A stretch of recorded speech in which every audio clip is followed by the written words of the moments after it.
News Radio. Utah's news, traffic, and weather station.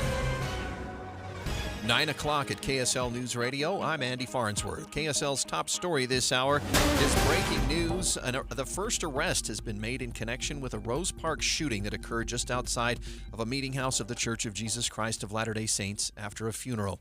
33-year-old Ryan Daniel To'utai is being charged with obstruction of justice as police allege that he knowingly withheld information from police that would assist in the investigation.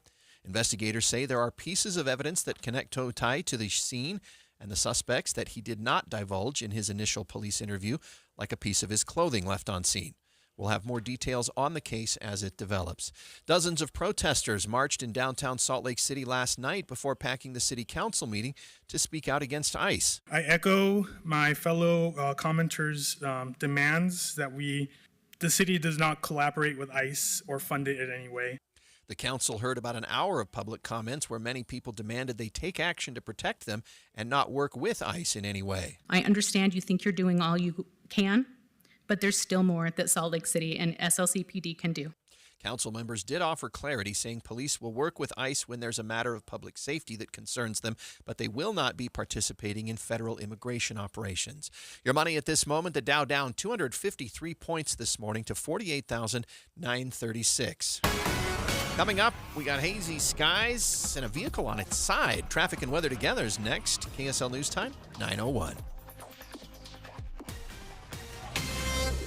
Mornings are for recharging. And they're for starting your day right. We volunteer to join you in the car. Get news and weather at 102.7 FM during the most important part of your day. Andy and Amanda, each morning between 5 and 9 on KSL News Radio. Xfinity is the network you can rely on. Like a close friend who will give it to you straight. The friend who will tell you that new haircut, it's not great. Friends make sure friends get good haircuts. And Xfinity makes sure you get a good deal on Wi-Fi. Xfinity gives you reliable fiber-powered Wi-Fi at our best price. Now through February 1st, get gig speed Wi-Fi for just $50 a month for 5 whole years. No strings, no commitments. Just super fast, reliable gig speed Wi-Fi with our best equipment and unlimited data included. Save yourself from questionable decisions and save over Verizon and AT&T. Xfinity, imagine that. Restrictions apply. Requires paperless billing and auto pay with stored bank account. Taxes and fees extra. Xfinity Internet powered by fiber and connected to premises by coaxial cable. Actual speeds vary.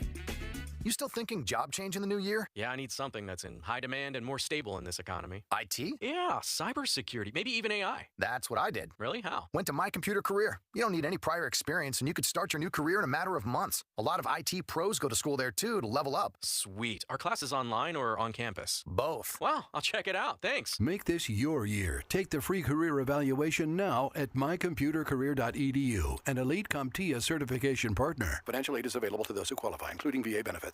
My doctor told me my cholesterol is borderline, so I took control with Garlic Healthy Cholesterol Formula. Garlic helps maintain healthy cholesterol safely and naturally. It's odor and taste-free, and Garlic is a world leader in garlic potency. I'm taking charge of my cholesterol with Garlic Healthy Cholesterol Formula, cholesterol's natural enemy.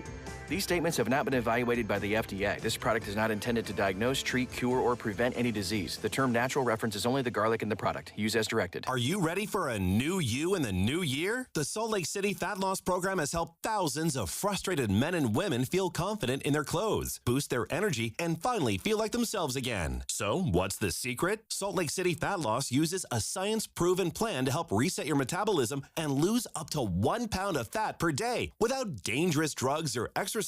And right now is the perfect time to start. Due to overwhelming demand, Salt Lake City Fat Loss has extended their huge New Year's sale, over 20% off for a limited time only. I'm Jeff Kaplan. I lost 32 pounds and my belly doesn't hang over my belt. Plus my blood pressure's down and my old clothes fit. Whether you want to love what you see in the mirror again, boost your energy, fit better in your clothes, or feel more confident and healthier as you age, Salt Lake City Fat Loss works. Huge New Year's sale is ending soon. Schedule your free consultation today at slcfatloss.com and lock in your savings. That's slcfatloss.com. Results may vary. Traffic and weather together brought to you by UCCU. Transfer savings, earn more. UCCU, love where you bang. Ricky Meese? Couple of crashes left over on the northbound drive of I-15 from the morning commute. One just after 90th South and another in Murray at 53rd South. Both are out of traffic. And then in the Harriman area, a rollover crash, possible injuries. This is Porter Rockwell Boulevard as you're traveling eastbound at about 2300 West. Bear Lakes Winterfest is January 30th through 31st. Race the epic Monster 5K, brave the costumed Monster Plunge, and cheer on the Cardboard Boat Regatta. Discover more winter fun and book your weekend at bearlake.org. Ricky Meese in the KSL Traffic Center. KSL weather forecast. Salt Lake City, we're sitting in this midweek haze while we wait for warmer temperatures to come sometime next week. But in the meantime, even though we'll have sunny skies, it'll be plenty hazy. Right now, it is 28 degrees in Salt Lake City. I'm Andy Farnsworth from the KSL Common Spirit Health Studios. Listen online at kslnewsradio.com. We're Utah's news, traffic, and weather station. The all-new Inside Sources. Your inside access to the people and policies shaping Utah's future. Here are Greg Skordas and Holly Richardson on KSL News Radio. We have some developing news this morning. We're told of an arrest that's been made in connection with the funeral shooting that claimed the life of two people last week outside a LDS Church of Jesus Christ of Latter-day Saints meeting house in Salt Lake City. If you recall, Holly, last week, it was a week ago today, on January 7th, Salt Lake City police responded to a shooting at a funeral. This was a church on 660 North Redwood Road. They discovered multiple individuals with gunshot wounds in the church parking lot, two of whom died. We talked about those last week. Other individuals with gunshot wounds were sent to other hospitals. There were a total of 8 people injured, 2 deceased. There were some bullet casings and handguns, and handgun was recovered from the scene, according to the report that I'm reading right now. And they saw individuals. There was a lot of video that was going on. I'm trying to read as I'm talking at the same time. Anyway, a man has been arrested today. His name is Ryan Toutai, Toutai. He is charged, and he's presumed innocent, of course, but he's charged with obstruction of justice, which is a second-degree felony under Utah law, because obstruction of justice is charged based on the crime that you're obstructing. So if you're obstructing a first-degree felony, it's a second-degree felony, right? If you're obstructing a shoplift, it's I learned something from less. you every day. So anyway, he's been charged with second-degree obstructing justice. The police have done quite a thorough investigation of this, as you might imagine. What happened was this. After the shooting, he was interviewed. This was on January 13th, so yesterday. They interviewed him once immediately after the shooting, and then again yesterday. He gave a statement that he didn't drive there. He gave a statement that he took an Uber to the funeral and was attending the funeral, and then he walked out during all the carnage, and that so he couldn't have been involved by his own statement. Well, looking at the video and some of the things that were found, they have confirmed that he in fact was driving one of the vehicles. At least the police believe that. And there's a lot of interesting things here, because one of the videos that they have is a guy wearing an LA Dodgers baseball hat. That happened to be him in the car. And that LA Dodgers baseball hat was found at the scene. He claims he doesn't know how it got there. But there's a video of him in the car. So what they're effectively saying here is this, that whatever his involvement was in the shooting is not as important as the fact that he lied, according to the police here, about his involvement. That's obstructing justice. So what they're saying is, we interviewed him immediately afterwards, and he gave us a statement which we have now absolutely confirmed was not true. He didn't take an Uber there. He wasn't just at the funeral, walked out at the wrong time. He drove there and may have been the driver of the car that the shooting came from, if that makes any sense. So just a bunch of questions. So there's no arrest yet in anybody who actually fired shots? Correct. This is an obstruction of justice only charge. And what kind of penalty does this carry? As a second-degree felony, it carries from 1 to 15 years in prison. It's a significant crime. It's the same level as a manslaughter, really, but not a murder by any means. So they've determined from the phone and other videos that he was driving the car, And so telling the police that he got there in an Uber in another car and didn't drive was a lie. Now, the lie has to be of some significance. It's not like I got there at 7. Well, you really got there at 7:15. You know what I mean? So the lie has to be material. And the materiality of it, of course, is that he may very well have been driving the getaway vehicle for the shooter. So the police are saying this was a significant lie that you told us, and we can disprove it, and therefore you obstructed justice. So I know that when we talked on our show, and we actually carried the press conference the next day with the police chief, that he had this is Brian Red, Salt Lake City Police Chief. He had indicated that there were people who were less than cooperative, right? And I'm making an assumption here that this might be one of the people who was less than cooperative. A pretty good one, yeah. So this may very well have been one of the people who they interviewed fairly soon after they actually did 2 interviews, and one was at the public safety building not long after the homicides took place. Another one was a follow-up interview, which was yesterday, and he gave the same statement in both times, even though I think the police sort of had him set up for the second interview. So he does the first interview. He says, I got there in an Uber. I was inside. I didn't have anything to do with driving. They go through all these video. They find pictures of him operating a vehicle. They find that he was wearing the Dodgers baseball hat, which was found at the scene. Right. They could see a lot of things that make it appear very clearly that he was driving a car. So they bring him back. Right. And they say, look, we think this is right. We don't think you're telling us the truth. So he stuck to his story, but they were able to show, look, you're not telling the truth. Right. Yeah. So he stuck with his story, which was the worst thing you could do. You know what I mean? And I always tell people talk to me all the time about talking to the police. You know, lawyers often say, you know, don't talk to the police. Anything you say and will be used against you. That's certainly true. We watch TV. But lying to the police is the worst thing you can do.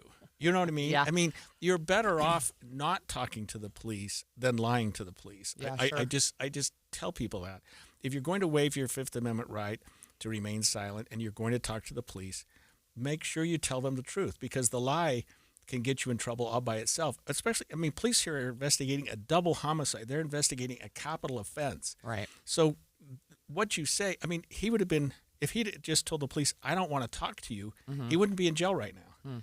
Can I ask you, I think he has gang ties. Is that correct? It's unclear, Okay. and I don't want to say that as a matter of fact, because it's not part of the public. It's not part of the public record. I mean, and the LA Dodgers baseball hat doesn't necessarily mean anything except that it's blue and as opposed to red, and you know, people have their different colors. But I wouldn't say that he's part of a gang. Although I think you don't have to do too much reading between the lines to conclude rather that this was probably a gang-involved shooting. So let me ask you this, and this would just be speculative, but why do people choose to obstruct? Is it because they're guilty? Is it because they're trying to protect other people that they know? What would lead somebody to tell police a lie? To protect your homies, to protect the people. Or even yourself, maybe? Or yourself, is it most, yes. Okay. Right, yes. So the police are sitting down interviewing people, and they're just trying to gather facts. Like I say, just lying. Right. Lying, the reason it's a crime is because it leads police in a direction that they don't need to go. You're wasting time. You're obstructing justice. You're obstructing the investigation. I mean, you're better off, like I said, not talking instead of lying, because he says, I didn't drive there. I took an Uber. I was inside. Right. And so they're working with those assumptions, and they're wrong, apparently. I understand that they did find a handgun at the scene. Is that correct? Yes, they did. They didn't tie him to the gun yet, but they did find a firearm. He denied any knowledge of the firearm. Doesn't and can't explain, like he said, how it got there. Couldn't explain how his hat ended up there. He just stated that he didn't go. He wasn't there at that time, and he took an Uber. So they actually go through his statement pretty well and say he had trouble giving details. He later gave a different statement. He said different things at different times, and you can see him in the video from his phone from a church parking lot minutes after the video. 8 minutes after the shooting, with him driving a car. So, his statement about the Uber, and it wasn't even a significant thing, but it turned out to be significant because it put him in a different place than he should have been. So, again, police are looking at this as a double homicide. They're taking everybody very seriously and trying to get as much information as they can. Well, we'll keep following that. And we have more developing news this morning as the U.S. Supreme Court released a few intriguing opinions this morning, 3. One of them involves the timeline of when mail-in ballots can be received. And so Greg is going to break it down for us when we come back. You gave years, maybe decades to your job. You showed up, worked hard, and planned for retirement. But now, the company's changed. Or maybe you've taken a buyout or been forced into early retirement. So, what happens next? I'm Jeff Jr., founder of Trajan Wealth. And if you've built up a 401k or thrift savings plan, now is the time to ask, is that money really working for you? Many workplace retirement plans offer limited options and even less guidance. At Trajan Wealth, we help people just like you roll over their accounts into IRAs with more flexibility and personalized investment strategies built around your goals. For households with $500,000 or more, let us build you a personalized plan. We operate on veteran values, service, trust, and doing what's right. Your next chapter starts now. Call Trajan today. 801-207-9900. That's 801-207-9900. Advisory services offered through Trajan Wealth, LLC, an SEC-registered investment advisor. See website for details. If you're tired of hot, uncomfortable dress shirts that just don't hold up,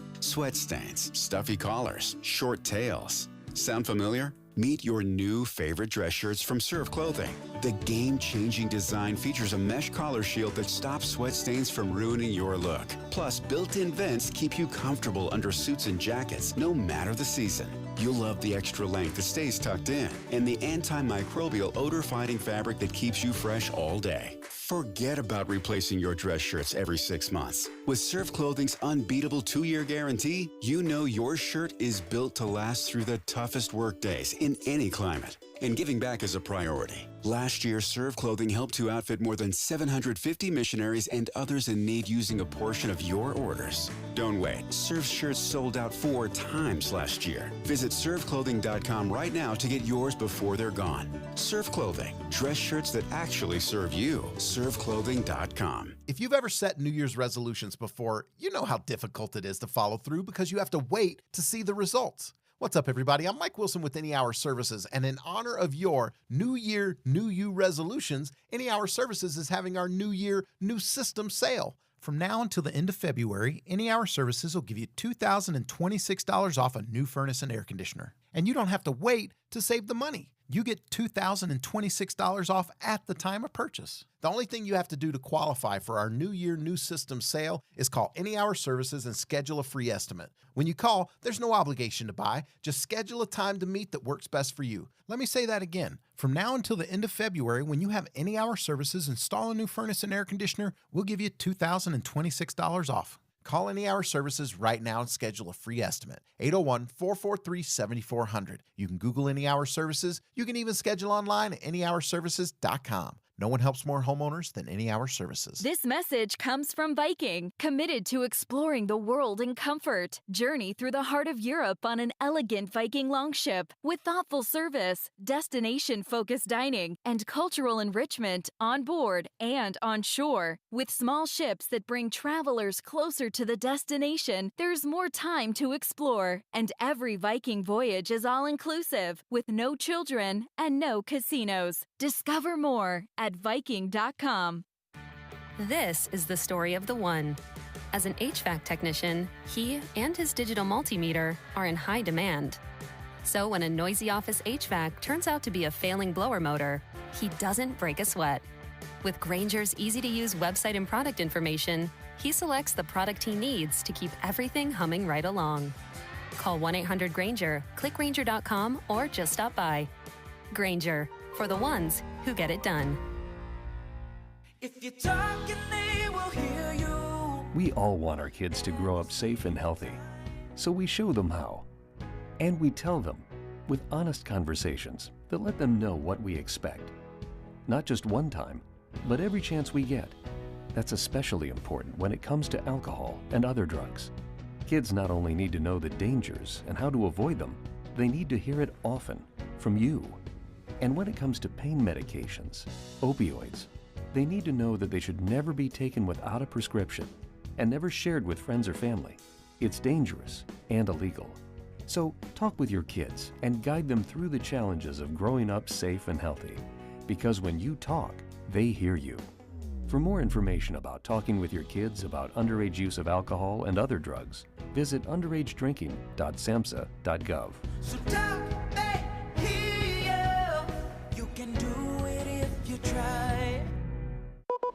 The new Inside Sources. We have a little more breaking news this morning, and this is now coming out of the United States Supreme Court. They have issued a couple of opinions. We're reading them as we're going here, Holly. You know, it's nice. We get here in the morning at 6 o'clock and start preparing, and then at 5 minutes before we start, the United States Supreme Court hands down 3 decisions. They're interesting, and I wanted to talk about them each if we could. The first one is a voting case, and it's not the voting rights case everybody's been waiting for. And all 3 of them are sort of limited to their facts, but this is a case involving a congressman who ran for a political office in the state of Illinois. The state had a law that said the elections clerks have to count mail-in ballots that were postmarked by Election Day if they were received within 2 weeks of Election Day. Right. Utah used to have a law like that until just earlier, about a year ago. Right. So they're saying, look, if it's postmarked on time, we're going to count it even if you get it 2 weeks later. Right. So this man and several others were running for office. They said, look, the United States law says that you can only count ballots that were received by Election Day. You don't get to say after the fact.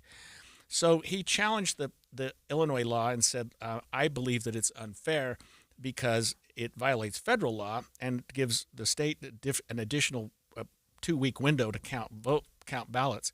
So he filed that in the state of Illinois. The state court, or at least the trial court, said, you don't have standing. You don't get to challenge the legality of a law. Okay, so let me just ask you, what does standing actually mean? Standing means that I guess the best way, you have a dog in the fight. You have a stake in it. It's something that relates to you personally. Okay. And unbelievable to me, it seems like he's got standing. It seems fairly obvious because he was a candidate. Right, because he was a candidate. The trial court said, well, just being a candidate doesn't give you law to challenge a statute. It doesn't. It's somebody else has to do it. Like maybe like the League of Voters or something like that, or maybe something like that. The Court of Appeals said the same thing. Yeah, you're out of here. You don't have standing. The Supreme Court flipped it over and said you have standing, and so they didn't rule that the law was unconstitutional. They rather said you've challenged the law for being unconstitutional. The other courts have said you don't get to challenge it. We're saying, yes, you do. You can challenge it. So they sent it back to the court and said, go ahead and challenge it. What they said is this, when they defined standing, your question, candidates have an interest in fair process. Candidates seek to represent the people, and their interest in that prize cannot be severed from their interest in the electoral process. Win or lose, candidates suffer when the process departs from the law. So what they're saying is they're harmed by it. And because they're harmed by it, they do have a stake in the game, and they can challenge this. So, again, fairly limited on the facts, but and I was wondering how that applied in Utah. What you're saying is it may have been similar to what we did at one time, but not anymore.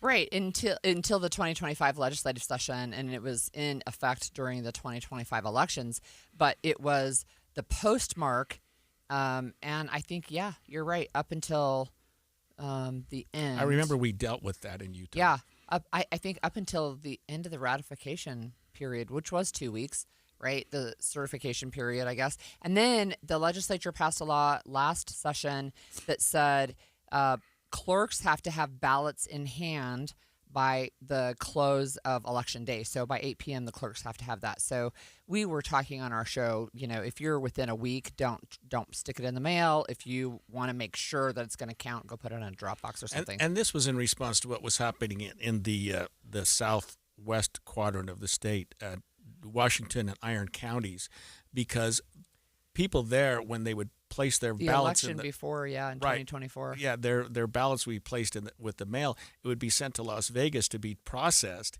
and that took an extra day or two before it would be delivered. So their postmark would say one thing, but it was delivered much later because it had to be processed through Las Vegas. Right. So anyway, so Utah until just this last year had a very similar law. So is it going to be like, it sounds to me like the Supreme Court didn't actually rule on it. They just told the lower court, hey, you actually have to hear this case. That's all they did. Okay.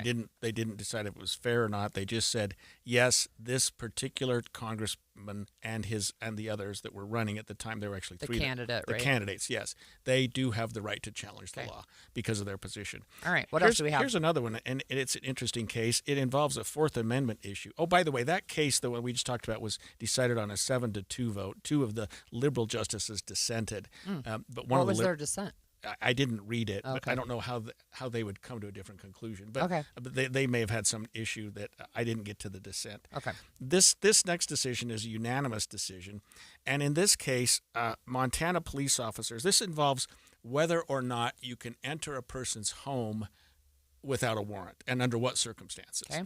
And in this case, and it's limited to the facts of the case, Montana officers are responding to a call, 911 call from a woman who said that her ex-boyfriend was threatening suicide and he may have shot himself. So she calls and says, you should go check out this house. They don't have a warrant because they don't have anything except a phone call. But they think it's a medical emergency. Right. They knock on the door, they yell, they get no response. They see an empty handgun holster and something that looks like a suicide note inside. So they're looking in the window, which is perfectly legitimate. You can look in windows, you just can't climb a ladder to look in a window. We call it plain view. If anybody can see it, then it's... So they go in the house. He's hiding there. He opens up the curtains and pulls out what looks like a gun, so they shoot him. They don't kill him, but they charge him with assaulting a police officer. And he challenges it, saying, you had no right to even come in my house in the first place. You came in without a warrant. And so he said, I want my case thrown out. He gets convicted, of course, or he wouldn't be appealing it. And the court said that there are times when police can enter a home without a warrant, and they said that the standard is this: if they have an objectively reasonable basis for believing that someone inside needs emergency assistance. So what you do is you look at what was not what the officers really believe subjectively, but objectively, what would a reasonable person, a reasonable police officer believe at that instance? Call from a girlfriend. He may be suicidal. Look in the window. Think holster. they see a note. They see a suicide note. They're not going to go back to the station and get a warrant and come back in 2 hours. They walk in the house. Sure. The Supreme Court of the United States said, good decision. They made the right decision, And this was unanimous. This was a unanimous decision. I was waiting for that one, actually. That was interesting. Yeah. And they rely on a case called Brigham City versus Stewart, which may be a Utah case. Sounds they like say it. this is a follow-up to the Brigham City case. Interesting. Okay, the last case we want to talk about, we're running out of time here, is a nuanced one, but federal law, this one I shouldn't even Double jeopardy. Go to. Exactly. So you can be charged with possession of a firearm in connection with a crime, and you can also be charged with using a firearm in connection with a crime that causes death. Okay. The judge in this case, the person was convicted of both of those. The judge sentenced him to consecutive terms, and he said, "Look, they're both basically the same crime. Right. You can't. I had a gun and then I used it. One act should not create two separate crimes." The court agreed and said, "Look, we understand both of these laws. They both make perfect sense. Yeah. But you got to pick your poison. Interesting. You can't just say having a gun in connection with a crime is a crime. Having a gun and causing a death in connection with a crime is a separate crime." They're saying that they're really, it's two different ways to define criminal conduct, but it shouldn't necessarily equate to two crimes. Can you remind our listeners what double jeopardy is? Yeah, so this isn't really a double jeopardy case. Okay.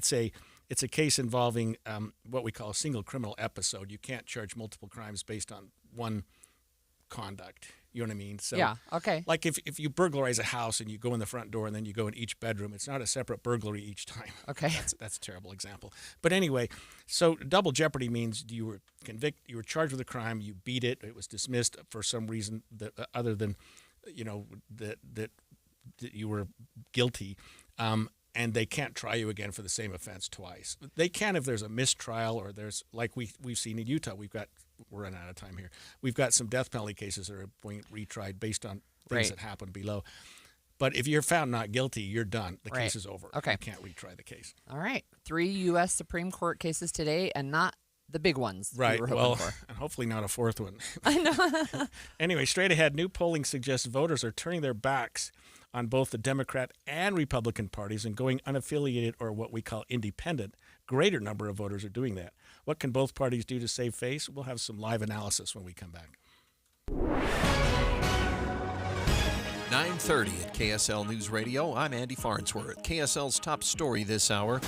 The body of a missing 19-year-old has been found in the Red Cliffs Recreation Area of Washington County.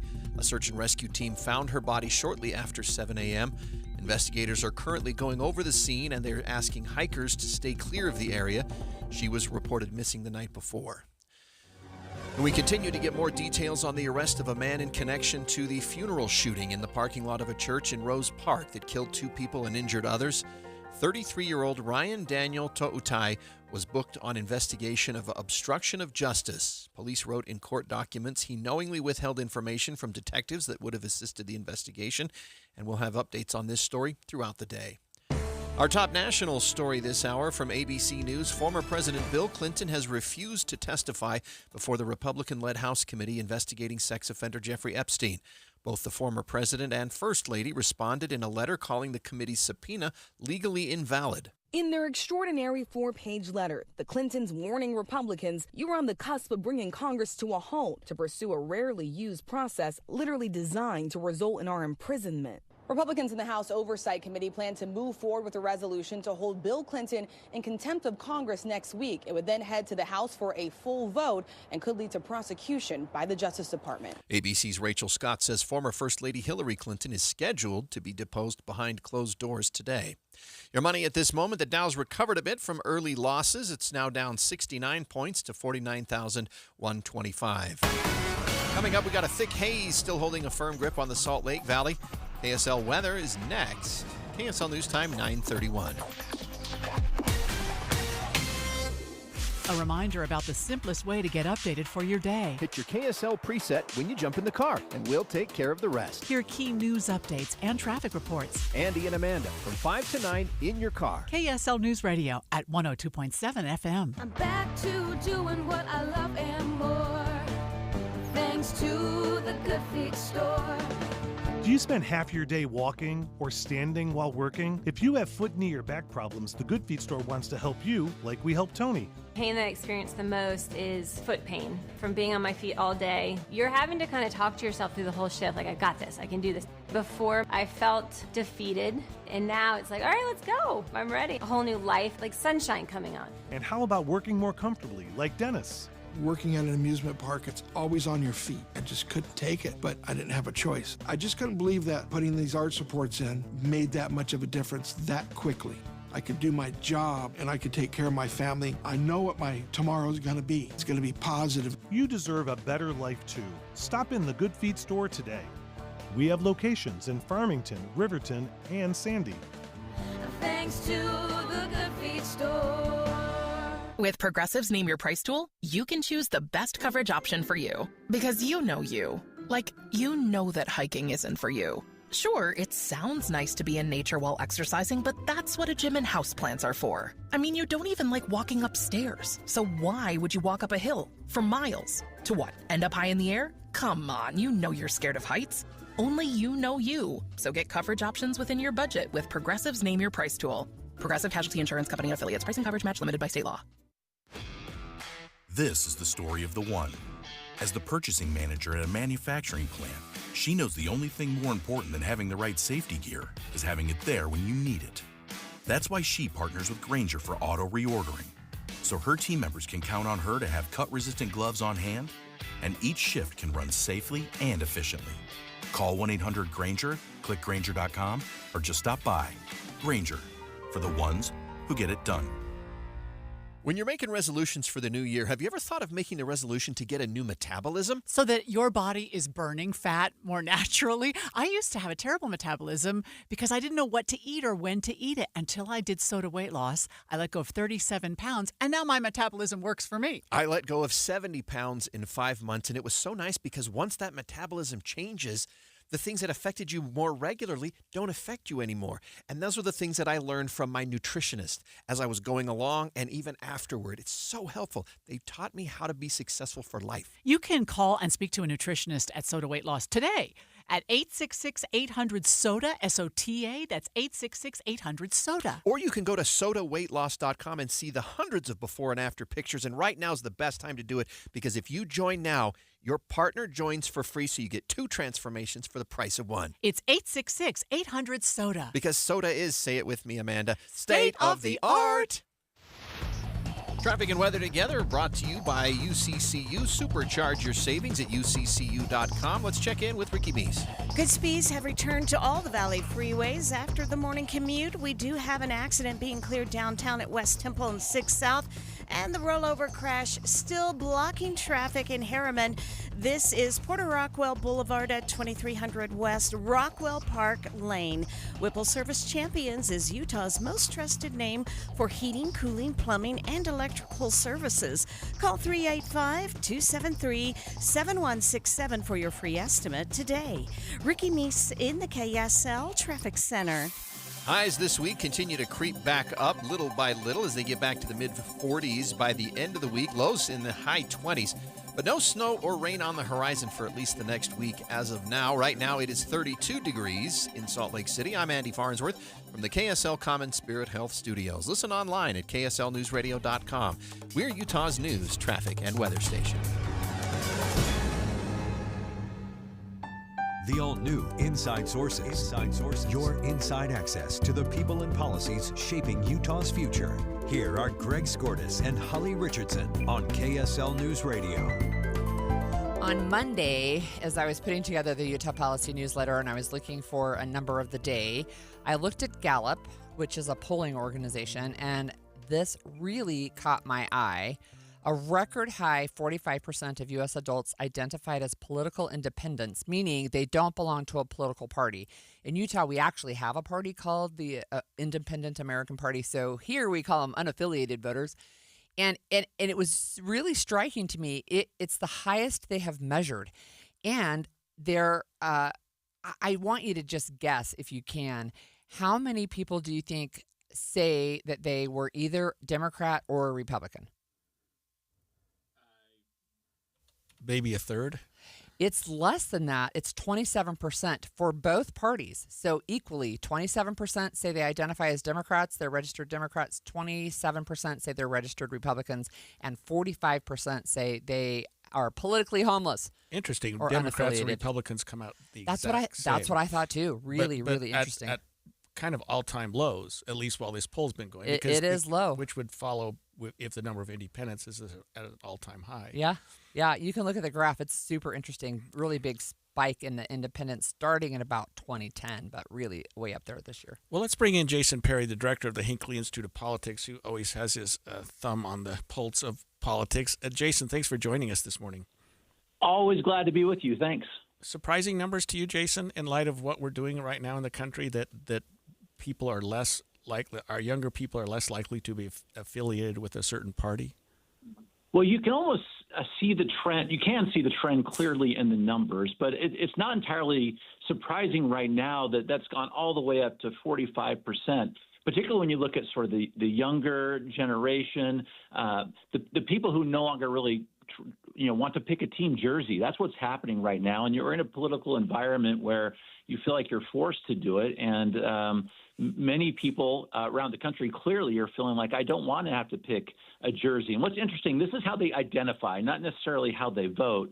And this is something that's kind of like an identity, not necessarily an ideology. Because when you start getting to ideologies, you talk about how things start to change. But given what's happening in the political world right now, people are feeling like they don't want to have to pick a flag necessarily. That's a really interesting way to put it. And I was looking at the Gallup poll, and you talked about whether they're picking a team jersey or not, but how they vote. And I think it's different in Utah. But what Gallup found is that these unaffiliated voters lean Democratic. They lean towards voting for Democratic candidates, which is interesting. That's what the article kind of shows, Holly, which is interesting. That's even changed over time because during the last couple election cycles, those independents tend to lean towards the Republicans. And that shift is something the parties need to take note of, to your very good point. So I am seeing that as they break it down generationally, when we have Gen Z, the youngest voters, so born 1997 to 2007, 56% of them did not choose a team jersey. Do we have that same kind of thing happening in Utah? Well, we do, with our youth, and, I'm here on a college campus. I can tell you that's clearly the case. And in Utah, it's sort of the not often talked about fact that when you talk about the registered voters in Utah, and the Republicans still, I checked it out this morning, just over 922,000 registered Republicans. But the next biggest one is unaffiliated. That's 485,400 Utahns identify as unaffiliated, which shows that this is a group that can be acquired. You can get them, maybe even temporarily, but Utah very much represents what's happening around the country. Is a huge number are unaffiliated, don't necessarily pick a jersey, at least not right now. Jason, do you suppose the number of people that identify as independents are truly independent thinking, or do you think there's a sense of frustration right now in the country with respect to both parties, the Republicans who are in control right now and have had a lot of controversy, the Democrats who can't seem to get their act together in some respects, with the government shutdown and whatnot? I mean, do you suppose that part of these numbers are the result of just frustration with the two-party system, or do you think that more and more people just want to be more independently thinking? Well, since that's kind of an identity, I think, Greg, it's exactly about what they feel about the parties. Being independent often in Utah, around the country, means I don't like the parties. It doesn't necessarily mean they're in the middle or they don't have an opinion about some of these issues. I think that's what the real take-home is of this, is these independents are kind of saying, I don't like what's happening with the parties necessarily or the political process in general. And that's why they get this identity of being independent. It doesn't mean necessarily they're just in the middle. It means that they're not picking one of these parties as what they're saying they are, even though we know the numbers, 27% Republican, 27% Democrat in that independent group. Yeah, super interesting. So, Jason, and I'll remind our listeners, you're the director of the Hinckley Institute of Politics. You've been involved in politics for a long time. Is there anything that either of the major parties can do to bring voters back to actually register as Republicans or Democrats, or is this the new normal? Well, we've seen this trend for some time, and what's interesting is the affiliation has a huge impact on primaries, as you know, in the state of Utah.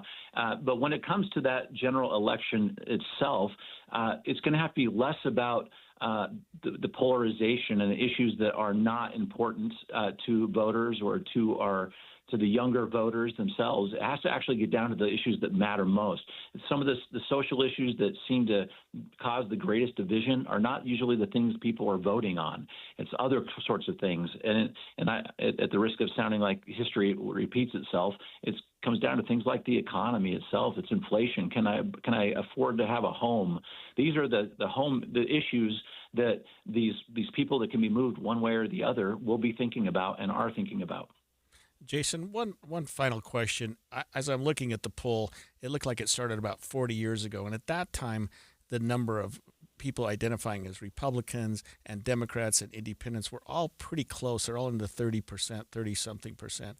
So and I'm looking at the graphs, and it's a fairly consistent downward trend on behalf of both parties and upward trend on independents, which kind of takes me back to something I said earlier, which was, is this a response to what's going on in the country right now? It seems to be what's been going on in the country for 40 years. It seems like this is a trend, not necessarily something specific to what's happening right now. Yeah, you're right, Greg. This is absolutely a trend. And this independent group, though, particularly how big it's getting, is not a group that can be ignored. The parties have to find a way to get them. They don't have to identify as a Republican or a Democrat or a third party necessarily right now, but when it comes to the voting booth, people go in and they have to pick someone. And so even though the trend is where it is, the party should take note, bring it back. Thanks so much for joining us. That was Jason Perry, and he's the director of the Hinckley Institute of Politics that's up on the University of Utah campus. Good information. So we're going to open the phone lines. We want to hear from you. We do want you to keep it respectful, but tell us, have you ditched your political party? Give us a call. It's 801-575-TALK. That's TALK. 801-575-TALK. Or text us at 57500. Have you ditched your political party? And is there anything, is there anything the parties can do to bring you back? When you need a new water heater, you need it right now.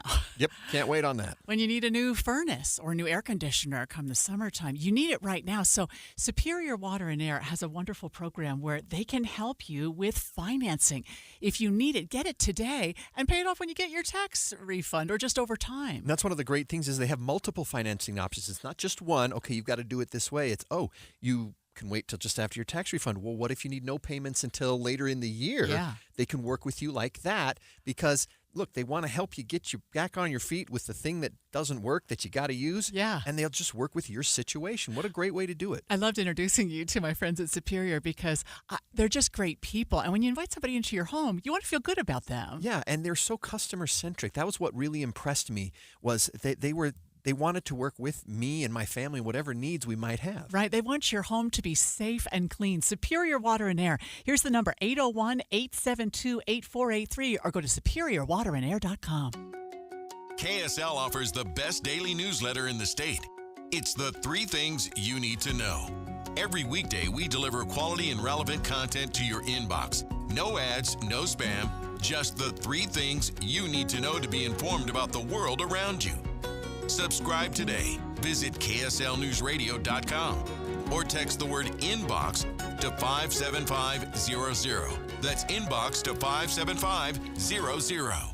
I'm Ed Evans, CEO of Consumer Cellular. No, we're not one of the big guys. Truth is, we don't want to be. If you're over 50, Big Wireless probably has you paying for more data than you might need. You could be throwing away thousands over a lifetime. Our entry-level data plans start at just $20 a month. And for a limited time, switch and get your second month free. Call 1-888-FREEDOM, visit consumercellular.com or a store near you and get your second month free today. Plans include $5 credit for auto pay and e-billing. See site for additional details. Amy Cox did something smart. She saved hundreds on auto insurance switching to Progressive. And with that money, she decided to treat herself to an anti-aging red light mask. Will she look like a horror movie villain every night? Yes. Will her boyfriend Kevin be scarred for life? That's certainly a risk. But it's Amy's savings, and if she's willing to risk her relationship for smooth, wrinkle-free skin, well, bye-bye, Kevin.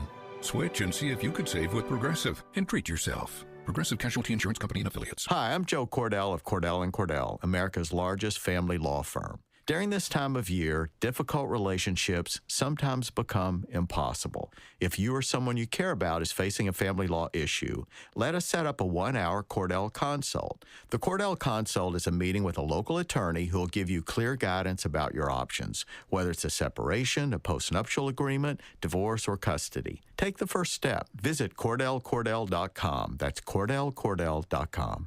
Are you on the hunt for your next big hunt? Then head to HuntExpo.com because that's where it starts. The Hunting Expo is coming to Salt Lake City February 12th to 15th. It's the biggest hunting show in the West. There's hundreds of guides and outfitters, plus your shot at Utah's top 200 hunting permits in a drawing. Parma Lee, Coffey Anderson, and Caleb Austin are all performing live. Book your next hunt, see the latest gear, and apply for Utah's biggest bucks and bulls at the Hunting Expo and HuntExpo.com.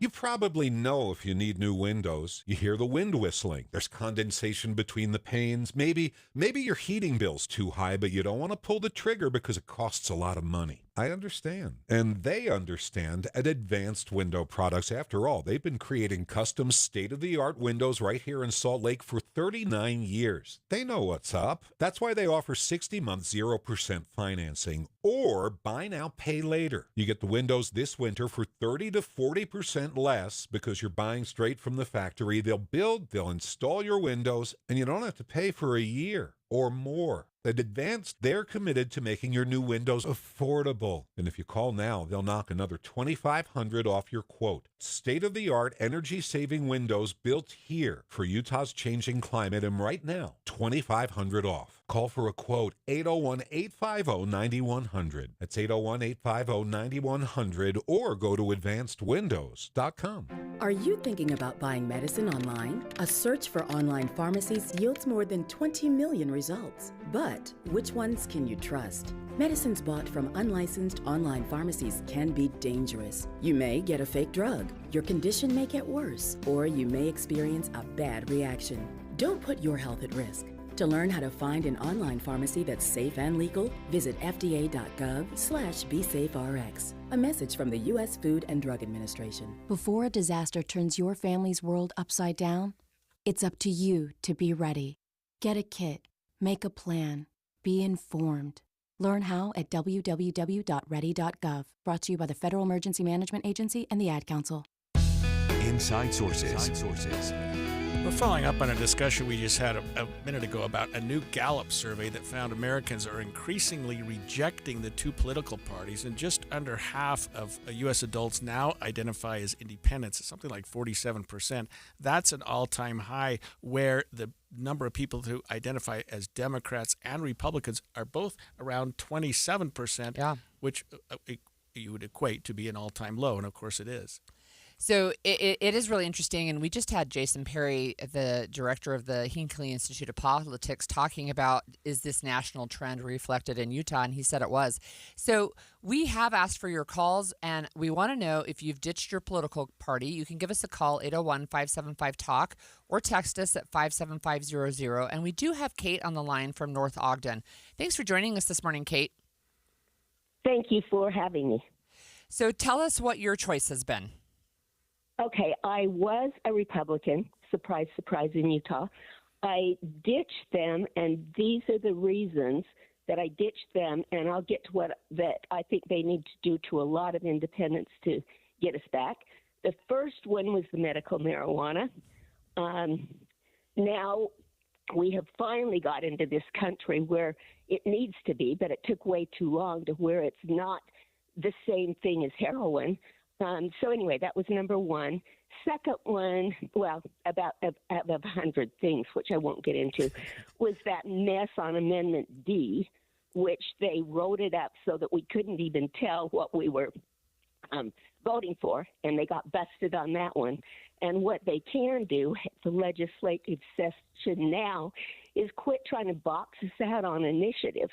I've heard you guys say that what they're trying to do is to make it so that we can't even say anything and that they're in charge, which is not a democracy. Thanks so much for joining us, Kate. That was a fun take. Yeah. I like that. You know, you and I have maintained our affiliation with parties. You're a Republican, I'm a Democrat. I don't see that changing. But both of our spouses are really, notwithstanding their marriage, more independent thinking. Yeah, my husband's unaffiliated as a voter. And we have a couple of texters, three now. So one says, I did not leave the Republican Party. The conservative Republican Party left me for a roadshow tour of Cabaret. So a little bit funny. Another texter says that they're on the verge of ditching the Republican Party, and they just are really unhappy with the tone and the way the administration has been handling things. And another person says, I'm tired of voting for the lesser of two bad choices. Why can't the parties try harder to find more honest, qualified candidates? And I've heard that before, too. It's like, really? Is this the best you got? You know what's interesting about the poll is you would think that a drop in support for a political party would equate to an increase in support to the other party, but they're both losing support. They are. People are falling away from the Republican Party in numbers that are almost historical. But they're not going to the Democrats. They're independents. And Democrats are at the same time losing support, even though at this time in the country you would expect that Democrats would be getting some love. They're really not. So we have another caller, is Catherine from Farmington. And Catherine, thanks for joining us this morning. Thank you. I just wanted to express my opinion. I am older. I'm 75. I have been involved in the political process for many years, being a candidate for my party, not a candidate, but a representative, a delegate. And the process. So I believe in the process of political parties in getting candidates, being involved in the convention, or being involved mostly in hearing the candidates in those opportunities I've had to go to different meetings and hear the candidates themselves. I am getting disillusioned with the bickering that is going on that is not helping. It's not respectful to listening to both sides. It's not respectful. And it's mostly scare tactics, that everything is urgent and the other one is. And right now I'm not knowing what to really believe on the surface. When I go to the meetings, I learn things, so that's why I like the process of actually participating. I don't know if independents participate or if they just listen to media. Very good. So thank you. Yeah, thanks, Catherine. And, I think that's a good question. Do people who are independent, do they actually participate in elections? And I would say yes. To Jason Perry's point, when he joined us during the last segment, he said during the primary, at least in Utah, we have a closed Republican primary. We have an open Democratic primary. You can only vote in one, but you have to be a registered Republican to be able to vote in a Republican primary. And in Utah, that's kind of where a lot of decisions are made. So we have two more texters also on this. I generally consider myself aligned with Republican principles, but have become disillusioned with the party caucus process and the rabid attitude of many participants. So several years ago, this texter was ready to register as independent, but then became a delegate and legislative vice chair to provide balance to the discourse. Another one says, I became independent because anytime in casual conversation, if you said what side of the fence you were on, they make automatic assumptions about you. That is absolutely, I think, correct for most people. To say I'm independent eliminates that and keeps the conversation much more open-minded, respectful, and I like to keep conversations productive. Another one says, exactly what I just said. I would be independent except for the fact I could not vote in the Republican primary. With half of the voters, Holly, not identifying with either party, it seems to be an avenue. And I know that we talk about this every once in a while for a third party to come in. I know Elon Musk was talking about creating one, but it got nowhere. It got no traction at all. Look, that's a longer conversation about why the United States only has two major parties, and it has to do with the way we run our elections. But I will say this. Last night, I went to the Wasatch Speaker Series event with my husband, and I've talked to you about this before. Well, last night, the guest that was speaking was Adam Kinzinger. He's a former Republican congressman. He was on the January 6th Commission. He talked about all of that. But one of the things at the very end that was really interesting is the moderator of the event asked him a question, and he said, I've heard rumors that there could be a cross-party presidential ticket with somebody from the Democratic side running as the president and you, Mr. Kinzinger, running as the vice president, right? So you have a Democrat and a Republican running as a combined ticket. And he didn't say whether he'd been asked. He in fact, he said he hadn't been asked, but he said he thought the idea was intriguing because it would get that group in the middle that feels politically homeless. And I thought that was a pretty interesting point. I thought the same thing when they were talking a year or so ago, and I know it was just talk, but they were talking about a ticket that would have included Mitt Romney and Joe Manchin. And I thought that would be a ticket that a lot of people would be attracted to, at least in terms of the 47% independents, because both of those candidates, one Republican, one Democrat, were very moderate and switched aisles when they felt like it was appropriate to do. Well, right. I mean, and that's to the point about ideology, right? That doesn't mean you can't work with other people, but it has become so polarized, and I think we're seeing that reflected in the polling. I know we're almost to the end of our time, but I do have two more texts. One says, I switched from R to D in 2016 since I reject the MAGA platform, but I don't feel well served by either side. And another texter says they're still an R, but really it seems only to vote in the primary since that's where the decisions are. And then this one says, I used to be a Democrat, but I don't feel like it's the same party it was 10 years ago. Over time, I've shifted more Republican because as I've gotten older, I've come to value accountability and responsibility, especially for my family. And it feels like the Democrats push ideology more Oh, we got another one. I'm still a Republican, but not the Trump version of Republican. That you hear a lot. Yeah. A lot of people say, I'm a Republican, I support the Republican Party. I'm not necessarily a MAGA Republican. I would say I'm a Republican that the party left me. Like, I don't feel like my stances have changed from when I was a Republican in the House 15 years ago, but it is a very different party today. Yeah. And I'm just a frustrated Democrat, especially here in Utah. You're wondering, we keep blowing opportunities, the Democrats do, and the 2024 election was a perfect example. All right, so we're going to talk about property tax. Everybody loves it, right? No, everybody hates it. But we're going to talk with Representative Karen Peterson about her plan to address some tax issues during this upcoming session. Stay with us.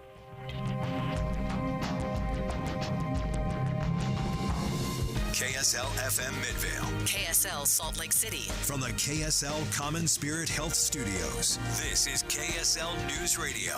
Utah's news, traffic, and weather station. 10 o'clock at KSL News Radio. I'm Andy Farnsworth. KSL's top story this hour. An arrest has been made in connection with the Rose Park shooting that occurred just outside of a meeting house of the Church of Jesus Christ of Latter-day Saints after a funeral. 33-year-old Ryan Daniel To'otai was booked on investigation of obstruction of justice as police allege that he knowingly withheld information from them that would assist in the investigation. We're working to get more information and we'll have updates throughout the day. Our top national story this hour from ABC News. Representatives from Greenland and Denmark are at the White House today talking with President Trump about his constant call to annex Greenland. President Trump Wednesday morning on social media is reiterating his push for the U.S. to acquire Greenland. The president writing, quote, "The United States needs Greenland for the purpose of national security. It is vital for the Golden Dome that we are building. NATO should be leading the way for us to get it." His comments come just hours before Vice President Vance and Secretary of State Marco Rubio meet with Danish officials at the White House to discuss this issue, a meeting requested by the Danes. The White House has insisted every option is on the table to acquire Greenland, including the use of military force. That's been met with significant pushback from European allies. Karen Travers, ABC News, Washington. Your money at this moment, the Dow has taken another dip in the last half an hour, down 265 points to 48,926. Coming up, we got more haze for the next several days. KSL weather's next. KSL News Time, 10:01.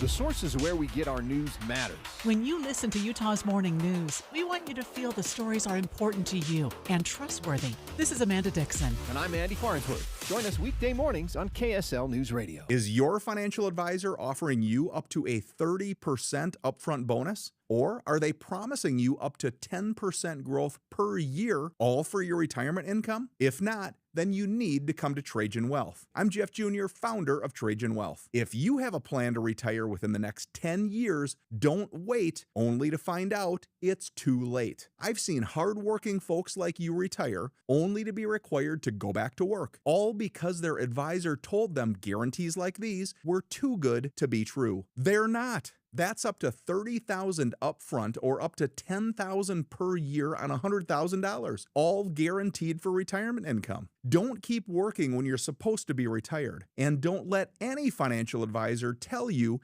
it's too good to be true. Call Trajan today, 801-207-9900. That's 801-207-9900. Annuities, non-advisory products. DBA Trajan Wealth Insurance Solutions. Additional disclosures at trajanwealth.com. Hi, this is Doug Ryden. For years, I've been telling you about products I truly believe in and that we use in our home. And one is Kinetico. We all know the downsides of hard water, tough on home appliances, frustrating spots on shower doors, but it also affects your personality. When you shower, does the water feel invigorating? Hard water can leave your skin feeling sticky and itchy. A Kinetico soft water system changes everything. It's like having a luxurious spa experience when you shower, making your daily routine something you look forward to. Kinetico, it's a difference you can feel. Their patented system uses far less salt than competitors, and they're exclusively focused on water softeners. They're the experts in their field, and they'll show you the difference for free with no obligation to buy. Call Connecticut Quality Water Systems of Salt Lake, an authorized independent dealer, at 801-576-8600, or check them out online at softwaterutah.com. Start enjoying your water. Spoil yourself every day. It all started with a commitment to comfort. Gillette Heating and Air is proud to be Utah County's go-to team for expert HVAC and plumbing solutions. Need a repair, upgrade, or seasonal tune-up? Don't let cost hold you back. With 0% financing available, it's easy to get the work done now and pay later. Plus, save $100 on any repair over $500 and keep your system running strong with a professional tune-up before the heat hits. Visit GilletteHVAC.com or call 385-GET-COOL to book today. Homegrown service pros, financing made simple, comfort made easy. Carrier, turn to the experts. A Carrier factory authorized dealer. Traffic and weather together on KSL News Radio, brought to you by UCCU. Transfer savings, earn more. UCCU, love where you bank. Ricky Meese. And we are back to a crash-free commute on the Valley roadways, including our freeways where we have good speeds and no problems with delays. And just a reminder, if you're traveling between Heber and Provo again today, Provo Canyon, the upper portion on Highway 189 will be closing in both directions near Deer Creek for road crews to do some blasting and excavating. So continue to expect that closure to last about 30 minutes if you have to travel between Wasatch and Utah County. New year, new home ideas. The South Jordan Home Show is this weekend at the Bastion Agri Center. Meet local contractors, explore the latest in home improvement, and save time and money. Free admission and parking details at southjordanhomeshow.com. Ricky Meese in the KSL Traffic Center. KSL weather forecast, a high of 42 today. The haze just keeps building, and we'll kind of have the same forecast through much of the rest of the week, with temperatures climbing maybe a degree or two each day. Right now, it's 33 degrees in Salt Lake City. I'm Andy Farnsworth from the KSL Common Spirit Health Studios. Listen online at KSLNewsRadio.com. We're Utah's news, traffic, and weather station. The all-new Inside Sources. Inside Sources. Your inside access to the people and policies shaping Utah's future. Here are Greg Skordas and Holly Richardson on KSL News Radio. We continue to get texts from our listeners who are talking about their party affiliation and why they stayed or left from another. And I wanted to thank our listeners for their calls and their texts. It makes it a lot. It makes it a lot of fun for Holly and I when we're here and we're getting the input back from you. Yesterday, when we were preparing for we were talking about preparing for the legislative session. Right. We interviewed Billy Hesterman, who is the president of the Utah Taxpayer Association, and he talks to us, and you always articulate it better than I do, about how we gather taxes. The three-legged stool: property tax, sales tax, and income tax. And he thought that this year property tax would be one of the more important targets of our legislature, whereas in other years it kind of revolves around the three-legged stool. But they all exist, and they're all important to our tax base. Yeah, well, one of the legislators that is sponsoring a bill that does touch on property tax is my friend, and Karen, we've known each other for a really long time, but this is Representative Karen Peterson, who's joining us on the line to talk to us about her Truth in Taxation bill. Thanks for joining us, Karen. Representative? Yeah. Oh, no, so great to be here. Thanks so much for having me. Can you just explain to our listeners what your bill does? Well, I'm going to start always with what the problem I'm trying to solve is. It's always nice to know, how did this bill come about? Great. So as you probably heard, and maybe you even talked about on your show, this year we had a lot of entities raise property tax. And there were a lot of kind of contentious truth in taxation hearings across our state, especially at some school districts, at some cities, and recently at our counties. And we heard overwhelmingly in the legislature from our constituents that, look, I went to the Truth in Taxation hearing, but it felt like the decision had already been made. It felt like they had already decided what they were doing, and that the hearing was, we were all just going through the motions, and they felt very frustrated. At the same time, you had elected officials that felt like, look, we've been working on this budget for 6 months and nobody's ever shown up before tonight. And now we've kind of made our decision about what we're doing. And now you want us to go back. And so there was a lot of frustration all around. So this bill hopes to get at some of that frustration and bring the public in earlier to the process, but also make it so that the Truth in Taxation hearing can be meaningful, that the ship hasn't already sailed, that the elected officials are working on a budget that does not include a tax increase, and then they can move forward with a tax increase after the Truth in Taxation hearing if they feel like that's the right decision for their community. Well, first of all, you nailed it with respect to what we've been listening to on our show for the last year or so, Representative, and that is that people are showing up at these meetings with the idea, or at least being spoon-fed the idea that the decision's been made. Give us your input on it, even though the train's already going down the tracks. Yeah. So this idea of having the public brought in earlier is a great idea, but how do you do that? How can you effectuate that? Yeah. So there's two things that I think are important in the bill. So the first is if an entity is going to raise taxes a month prior to adopting that budget, that would trigger a truth and taxation hearing. They need to do a notice to their public. So they need to let their public know. We need another police officer and, 2 officers. So it's going to be about $200,000. They need to let their public know that is what they're contemplating. So it lets the public come in earlier into the process. So with a city or school district, that would mean notifying your public in May that you're considering that tax increase. So that's the first piece. And then the second is, right now the law says if I'm on the city council, which I was on a city council for 2 terms, I adopted a budget in June that included the tax increase before the hearing even happens in mid-August. And starting on July 1, I operate my budget based on that the tax increase is going to happen. That's how the law currently is. What the bill changes is it says, starting on July 1, you operate on a baseline budget, a budget that does not include a tax increase. And then after your truth and taxation hearing, you can determine if you want to move to a budget with a tax increase. But you're not already giving people raises, you're not buying software, you're not starting projects, you're not doing any of that because you're operating on a base budget that does not include a tax increase. So, Representative, that just makes so much sense. So, no, really, I'm serious. And I really do think it makes a lot of sense to say, look, we have to be a lot better at letting people know what is coming and not necessarily planning. Look, it would be like me planning like I'm going to have a bonus or something and spending it before I even get it. Yes. So, and they're following the law. That's what the law tells them to do. And so we need to fix the law. Yeah. So how would they be required to notify members of the public? Yes. So there's some specifics in the bill on like how much you intend to, increase, what you intend to use those increases for, and what that increase might look like.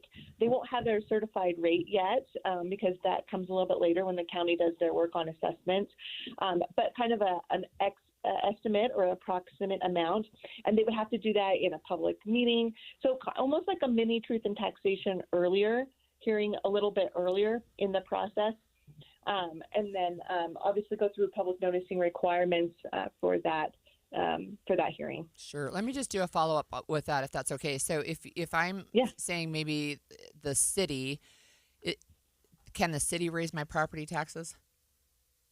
Yes, the city can. Okay. Yeah. So if I live in a city and my city council is considering raising taxes, they at city council meeting could talk about that. But if I'm not following the city council meeting, am I going to miss out on that opportunity? Would they notice it in the newsletter that comes out? Yeah. So really this gives the public, right now they kind of get one bite at the apple. This is making sure they get 2. So they'll get 2 opportunities to weigh in that can be meaningful, right? They'll be notified in May that they're going to have, are contemplating a tax increase. Then there'll be a public hearing in June when they actually propose kind of their baseline budget and maybe then their proposed budget. Like if the tax increase goes, this is what we would buy, this is what we would do. I like that too, because then in June, the public can see exactly what they're buying. They can see if my city doesn't raise taxes, maybe inflation's really hitting my city. So you're going to see maybe that employees don't get a cost of living, or that a road project that you care about is not going to happen, right? This is what our budget looks like without a tax increase. And this is what it looks like with a tax increase. So the public can see what they're buying, and they can see that in the June meeting, the June public hearing related to their budget. And then they'll still get the notification you get now in July that says these are all the entities that charge you property tax. This is when the meetings will be held. This is what their proposed rates are. And then that truth and taxation hearing will happen in August. But nobody can move to their budget that includes the tax increase until that August meeting has happened, and then they make a determination on how to move forward. Representative Peterson, have you heard from school boards or local taxing entities, municipal taxing entities, about whether or not they feel this would be an undue burden for them, or they have received any other pushback? Yeah. So I definitely have I've met with business administrators for the school districts. I've met with the League of Cities and Towns. I've met with the counties, and I've met with the special service districts to talk through this to make sure it really is operational. You don't ever want to pass a bill that people say, well, that's a great idea, but we can't actually do that. And I think that we worked out a lot of their concerns.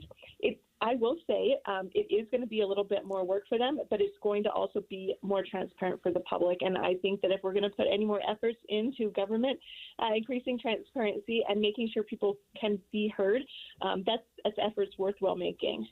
Thank you so much for joining us and helping us break that down. That's super interesting, and I wish you luck in getting it through the legislative process.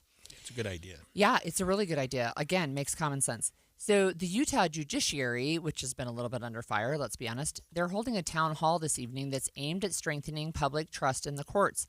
We're going to learn more when the director of the Office of Fairness and Accountability for the Utah State Courts joins the show next. When you're making resolutions for the new year, have you ever thought of making a resolution to get a new metabolism? So that your body is burning fat more naturally? I used to have a terrible metabolism because I didn't know what to eat or when to eat it until I did SOTA weight loss. I let go of 37 pounds, and now my metabolism works for me. I let go of 70 pounds in 5 months, and it was so nice because once that metabolism changes, the things that affected you more regularly don't affect you anymore. And those are the things that I learned from my nutritionist as I was going along and even afterward. It's so helpful. They taught me how to be successful for life. You can call and speak to a nutritionist at SOTA Weight Loss today at 866-800-SOTA, S-O-T-A. That's 866-800-SOTA. Or you can go to sotaweightloss.com and see the hundreds of before and after pictures. And right now is the best time to do it because if you join now, your partner joins for free, so you get 2 transformations for the price of 1. It's 866-800-SOTA. Because SOTA is, say it with me, Amanda, state of the art.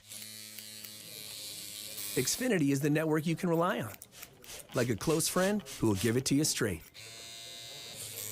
The friend who will tell you that new haircut, it's not great. Friends make sure friends get good haircuts. And Xfinity makes sure you get a good deal on Wi-Fi. Xfinity gives you reliable fiber-powered Wi-Fi at our best price. Now through February 1st, get gig speed Wi-Fi for just $50 a month for 5 whole years. No strings, no commitments. Just super fast, reliable gig speed Wi-Fi with our best equipment and unlimited data included. Save yourself from questionable decisions and save over Verizon and AT&T. Xfinity, imagine that. Restrictions apply. Requires paperless billing and autopay with stored bank account. Taxes and fees extra. Xfinity Internet powered by fiber and connected to premises by coaxial cable. Actual speeds vary. I was in foot pain for 20 years, trying to give it relief, buying all these different insoles. Drugstore insoles, custom insoles. I spent thousands of dollars. I bought all these products, and not a single one worked. I really, truly needed to have relief in my feet. And the Good Feet arch supports were what gave me the relief I needed. For over 20 years, we've been helping people like Teresa actually live the life they love without their feet getting in the way. They wanted to make sure that I got something that my feet felt good in, not somebody else's feet. I love the fact that I can wear these arch supports in all my shoes. I have boots, I have cowboy boots, I have running shoes, I have walking shoes, I have flat shoes, I have heels. It makes me so happy. If you ask my husband, he will crack up because there is no store I would rather go in than a shoe store. I'm Teresa, and that's my Good Feet story. See what we can do for you with a free personalized arch support fitting at the Good Feet store. We have locations in Farmington, Riverton, and Sandy. I know that hiring can be challenging. You sort through tons of resumes and you get too many so-so applicants. You're just waiting for someone to match your role perfectly. Well, now, there's a place where you can meet them fast. ZipRecruiter. Need to hire right away. Start your search for strong candidates. The right fit awaits. Build your team, build it sooner. Meet your match on ZipRecruiter. Just head to ZipRecruiter.com/free right now to try it for free, and you're on your way to meeting your match. 4 out of 5 employers who post on ZipRecruiter get a quality candidate within the first day. So try it now. Go to ZipRecruiter.com/free. Once again, that's ZipRecruiter.com/free. Meet your match on ZipRecruiter. Try it free. Any Hour Services can help you make sure your furnace keeps you warm this winter. Whether you need a tune-up, a repair, or a second opinion about replacing it, call Any Hour Services or visit anyhourservices.com. The more you listen to your kids, the closer you'll be. So we asked kids, what do you want your parents to hear? I feel sometimes that I'm not listened to. I would just want you to listen to me more often and evaluate situations with me and lead me towards success. We're not adults, so just be there and listen. I just want someone to yap to. And I just feel like I'll be fine if someone just hears me talk and talk and talk and talk and talk and talk and talk. You're doing a really good job. And I don't think I tell you that enough. And I know sometimes we get into it and it's just hard on both of us. But try to understand me more and I'll try to do the same. Listening is a form of love. Find resources to help you support your kids and their emotional well-being at sounditouttogether.org. That's sounditouttogether.org. Brought to you by the Ad Council and Pivotal. An expanded Inside Sources.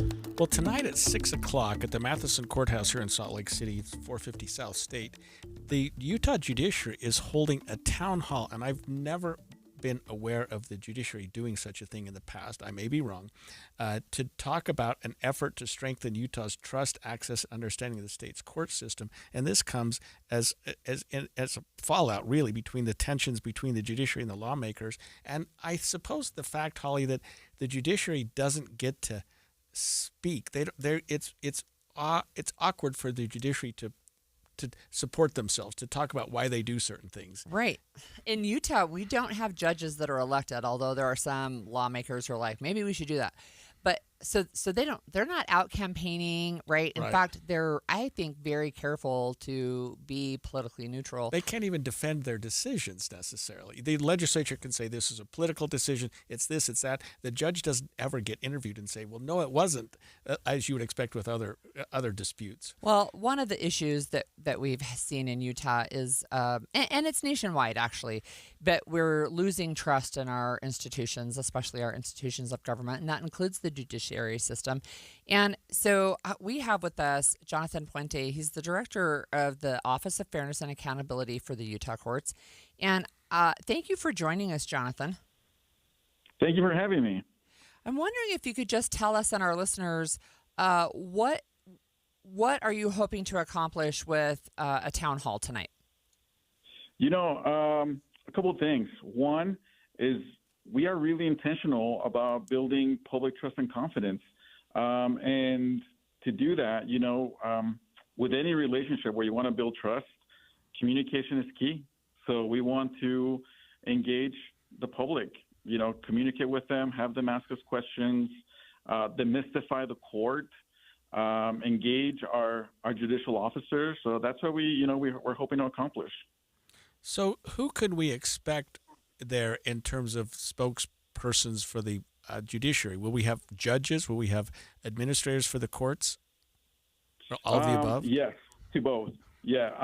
Our panel will be made up of judges from different benches, including the juvenile bench, the district court bench, our Court of Appeals, the Supreme Court, even our Business and Chancery Court will be there.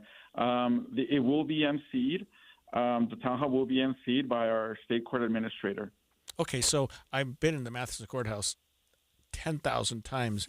Where do you expect to hold something like this, assuming you're going to get a good turnout? In the rotunda? Yeah. We are, the main event will be at the Supreme Court courtroom, and we will have an overflow in one of our conference rooms. Oh, so We're also offering a virtual option for those folks that can't attend in person. We have a link that we send out to the public. So if, for any reason they can't be here, but they want to engage, there's a link out there that folks can hop on and participate in the town hall. So can you talk to us, Jonathan, about the issue that you're seeing with maybe a decline in trust in the courts or this public trust? What are you seeing from your side? Well, there's a couple of things. A lot of folks perhaps don't understand the role of the courts or how the courts work, how sentencing works, how judges get appointed. So a lot of this creates a lot of misinformation. So part of us doing this is, engaging the public and having the public hear it straight from judicial officers. Here's how the system functions. Here's how our judiciary works. Here are our protocols, our guidelines. Here's how, we sentence individuals. And again, and hearing it from a judicial officer, I believe will eliminate a lot of that misinformation or whatever else is out there. So I have a follow-up question because you said something at the beginning and you mentioned Chancery Court. I don't know what that is. It's new. I know Greg knows what that is. Brand new. It's a pretty new. It's a pretty new bench. It just launched by statute, I believe, last year. And again, by the name, it handles complicated business cases. Okay, it sounds like medieval English or something. A Chancery Court. Well, come to the town hall and ask. You can ask that question. What does the business and Chancery Court do? This is the perfect time to do that. Jonathan, will there be non-judicial officers on the panel? Will there be someone like yourself, administration from the courts, or is it all judges? Yes, we will have staff there, and I'll tell you, this is actually the third town hall we've held. We have 3 more planned, and in the other town halls, there have been questions asked that a juvenile probation officer was able to answer, or a judicial assistant or clerk was able to answer, because they were geared towards their role. So if a question like that answers, while they may not be on the panel, we will have staff there that could answer a question that they, that's in their wheelhouse. What can you tell us about the prior? You said this is the third. What did we learn in the first 2? So we actually had 3 before. We had one in Tooele, we had one in Price, and last week we had one in Heber City. And what we learned is that folks are really genuine about knowing how the courts work. Everything from, who sets the fines to, we had questions about, how do judges get to where they're at, like who appointed them. So it's all across the gamut, the questions we've received.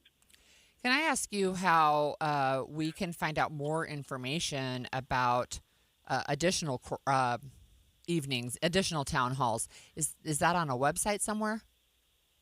We can put it. We can put it on our website. We've also worked with our communications director and our public outreach coordinator to get this information out to the public. We send it out to our community partners, who are anyone from other state agencies to other nonprofits, and also to the public at large. And what we hope to do is, when you have this type of engagement from the public, and they tell you, like, here's what our needs are. These aren't a one and done. We hope to continue this type of engagement, because if we're hearing from the public, like, hey, here's a potential gap, we want to be able to move on that and address that, and then again circle back with the public and say, hey, yeah, we're addressing your concerns. This is how we're doing. So follow up is always key when you're doing this type of engagement, and we hope that these types of initiatives continue forward. Can the panelists, do we expect that our listeners can learn something about the judicial response to the tension that we have right now between the judiciary and legislature? I mean, are we going to get into nuances of some of the, not necessarily the decisions, but what's causing that tension right now? I think we lost Jonathan. No, I'm here. So there we sorry. Look, our judicial officers will be forthcoming and transparent. There are a couple of things that they can't answer, and I'll tell you right here. One, they won't be able to give any legal advice. Second, they won't be able to talk about any ongoing case. And third, they can't talk about, any political issue because of the role and the nature and the neutrality of the judiciary. So, depending on the question, we want to be as transparent as possible. But those three types of questions, in the spirit of transparency, they won't be able to really address just because of the nature and role of the judiciary and their neutrality. Thank you so much, Jonathan. That was Jonathan Puente, Director of the Office of Fairness and Accountability for the Utah Judiciary. And I'm embarrassed, Holly. This is the fourth town hall. I thought it was a one-off. I something didn't know we hadn't it was done happening before. either. They've had them in Tooele, Price, and Heber City. I've been to all three of those courts. I assume it was in there in the venues there. It's going to be in the Supreme Court chambers. Again, it's a big chamber, but it doesn't have a lot of seating for the audience. But it's got the big table where the bench, I should say, where the justices sit. Yeah. So you could put a number of people up there and hear the issues here. That ought to be really interesting. I'll be looking forward to that tonight. When we come back, 81% of Utahns agree that child care access is a big problem, according to some new data. What can employers and policymakers do to step up and address this problem? We'll discuss more with the Utah Women and Leadership Project straight ahead. 10:30 at KSL News Radio. I'm Andy Farnsworth. KSL's top story this hour. The body of a missing 19-year-old has been found in the Red Cliffs Recreation Area of Washington County. A search and rescue team found her body shortly after 7 a.m. Investigators are currently going over the scene, asking hikers to stay clear of the area. She was reported missing the night before. Dozens of protesters marched in downtown Salt Lake City last night before packing the city council meeting to speak out against ICE. I echo my fellow commenters' demands that the city does not collaborate with ICE or fund it in any way. The council heard about an hour of public comments where many people demanded they take action to protect them and not work with ICE in any way. I understand you think you're doing all you can, but there's still more that Salt Lake City and SLCPD can do. Council members did offer clarity, saying police will work with ICE when there's a matter of public safety that concerns them, but they will not be participating in federal immigration operations. Our top national story this hour from ABC News. If everything goes according to plan, the 4 members of SpaceX Crew 11 will return to Earth tomorrow morning, a month earlier than planned. 3, 2. The August 1st launch was perfect. Liftoff. Go Thomas. Go NASA. Go. 5 months later, someone got sick. NASA has refused to offer specifics about the first medical evacuation in the 25-year history of the ISS. But assuming the undocking goes smoothly this afternoon, the 4 astronauts, 2 from the U.S., 1 from Russia, and 1 from Japan, will splash down off the California coast before sunrise Thursday. Jim Ryan, ABC News. Your money at this moment, the Dow down 265 points to 48,926. Coming up, expect more haze and cold temperatures. KSL weather's next. KSL News Time, 10:32. Mornings are for recharging. And they're for starting your day right. We volunteer to join you in the car. Get news and weather at 102.7 FM during the most important part of your day. Andy and Amanda, each morning between 5 and 9 on KSL News Radio. If you're tired of hot, uncomfortable dress shirts that just don't hold up, sweat stains, stuffy collars, short tails, sound familiar? Meet your new favorite dress shirts from Serve Clothing.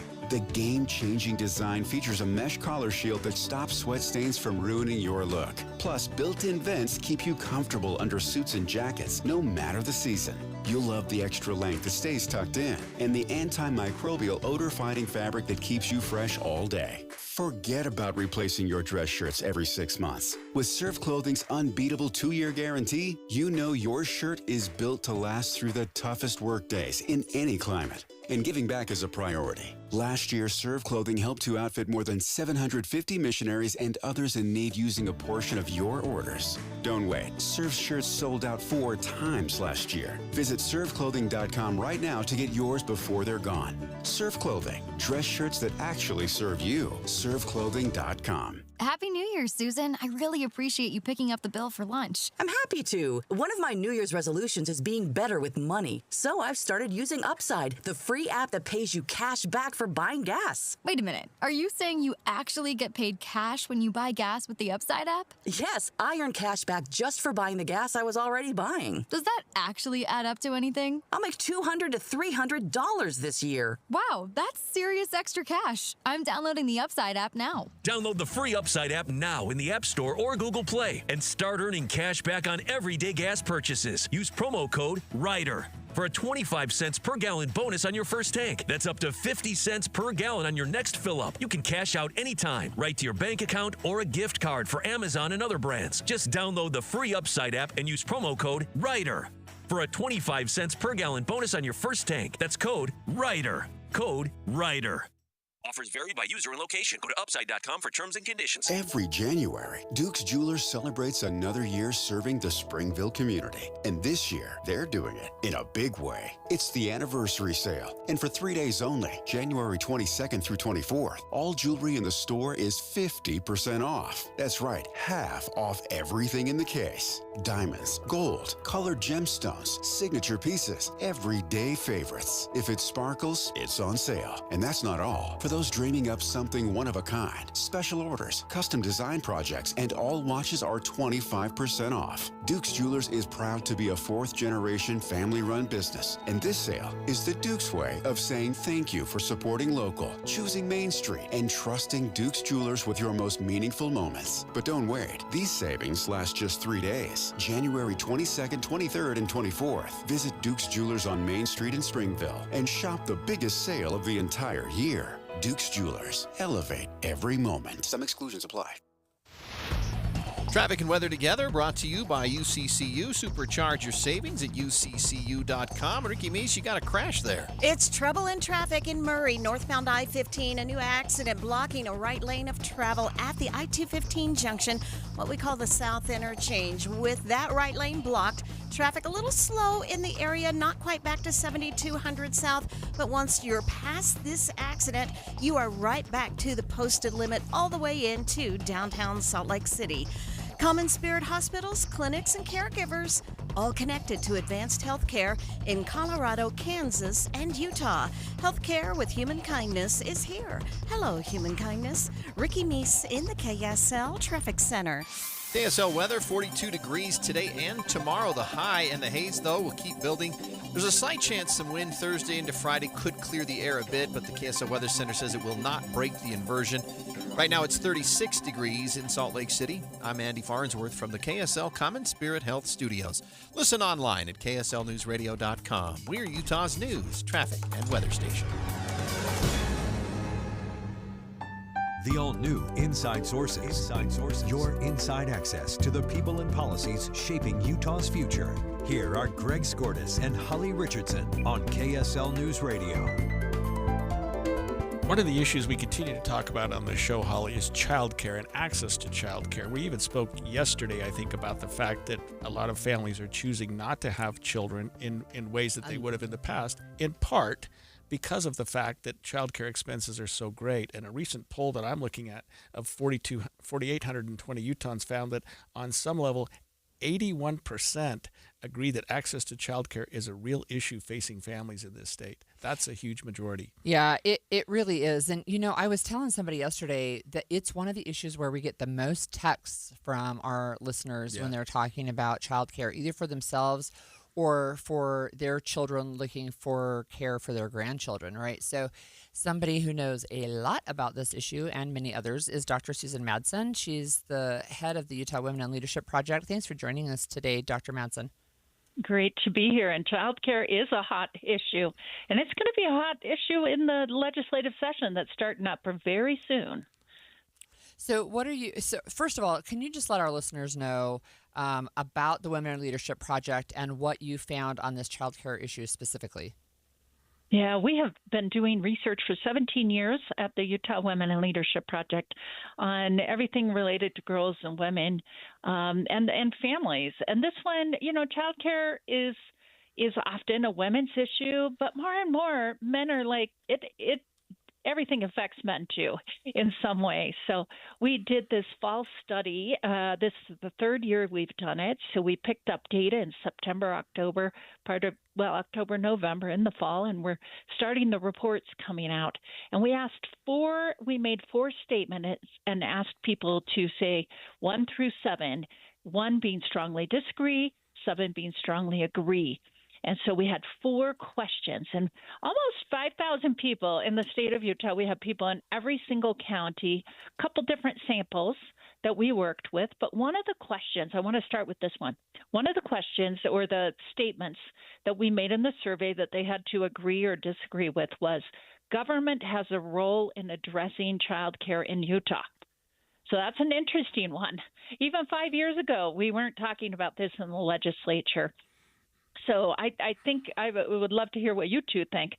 But the results were that most people, in fact, 1,600 people said they strongly agreed in Utah, and that came from counties all over the state, and then a lot more that agreed too.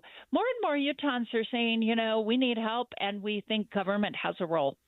Yeah, and I'm wondering, Susan, and I know that maybe you haven't gotten to the other 4 questions yet, but government's role, I'm assuming that a lot of people are thinking that could mean subsidy or help or something absolutely. that would allow people to get into childcare that normally couldn't. Yeah, and I think I've talked to you two about this before, but Utah is one of the states that put in some areas is put in on this thing called childcare desert. So there's states that are in what's called the child care desert, and Utah is one of those. So it is on the minds of so many, and that it's not only a desert, but it's a market failure as well. And that just means, people get paid who are doing, child care, yet it's so expensive for families. So there has to be something in the middle that makes up, and most people are going to government for that, which in a conservative state, that's not the favorite thing, but something has to happen.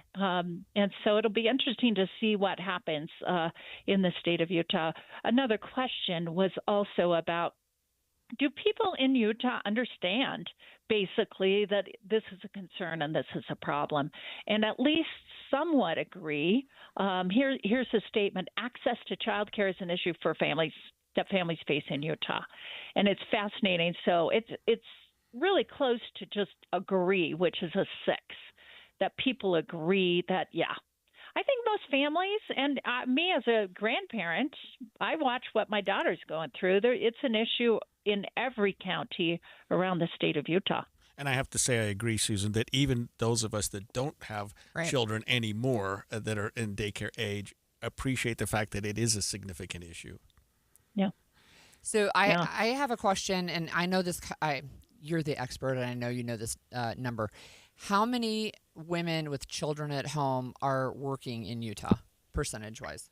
I don't know if I have the exact percentage, but it is. There's percentages with like under 6, and in that age range, I think women or families with kids under 6, it feels like 60-70% of those women who have kids under 6 living at home are in the workforce, at least, and a lot of them full time. So, Holly, I have too many stats in my head, so maybe you know a different number. Well, no, I mean, I didn't mean to put you on the spot, but one of the things that I think is important is sometimes what I have heard when we talk about is there potentially a government solution is, well, moms in Utah stay home. And I think the data doesn't show that moms in Utah, more than half by a fair amount, are in the paid workforce. So we and not just full time. I mean, full time we have more than people would expect. But in addition to that, we have a lot of women that work part time, and some by choice, and some not by choice. We're talking about, most people assume there's 2 parents in all the homes, and that the statistics show that that's not the case for many, many of our families here in Utah. So you mentioned the upcoming legislative session. It starts on Tuesday, and not that we're counting down or anything. Is there anything specific related to childcare that you'll be watching during the legislative session? Oh, I'll be watching everything on that. And I'm hoping, Holly, that more and more our legislators are aware not just of the affordability, not just of, access. Those are critically important, but the quality. And the quality means that childcare is not babysitting. It shouldn't be babysitting when but it's early childhood development and education. The research is clear that by the time you hit kindergarten, if our kids are not prepared in so many ways, that it's a challenge. So I think more and more, but we still have legislators that are not paying attention to the research. So we've got to take childcare seriously, not for babysitting, but for the development of their brains, their education, and all of that. So I'll be watching those things even more closely than many other issues in Utah.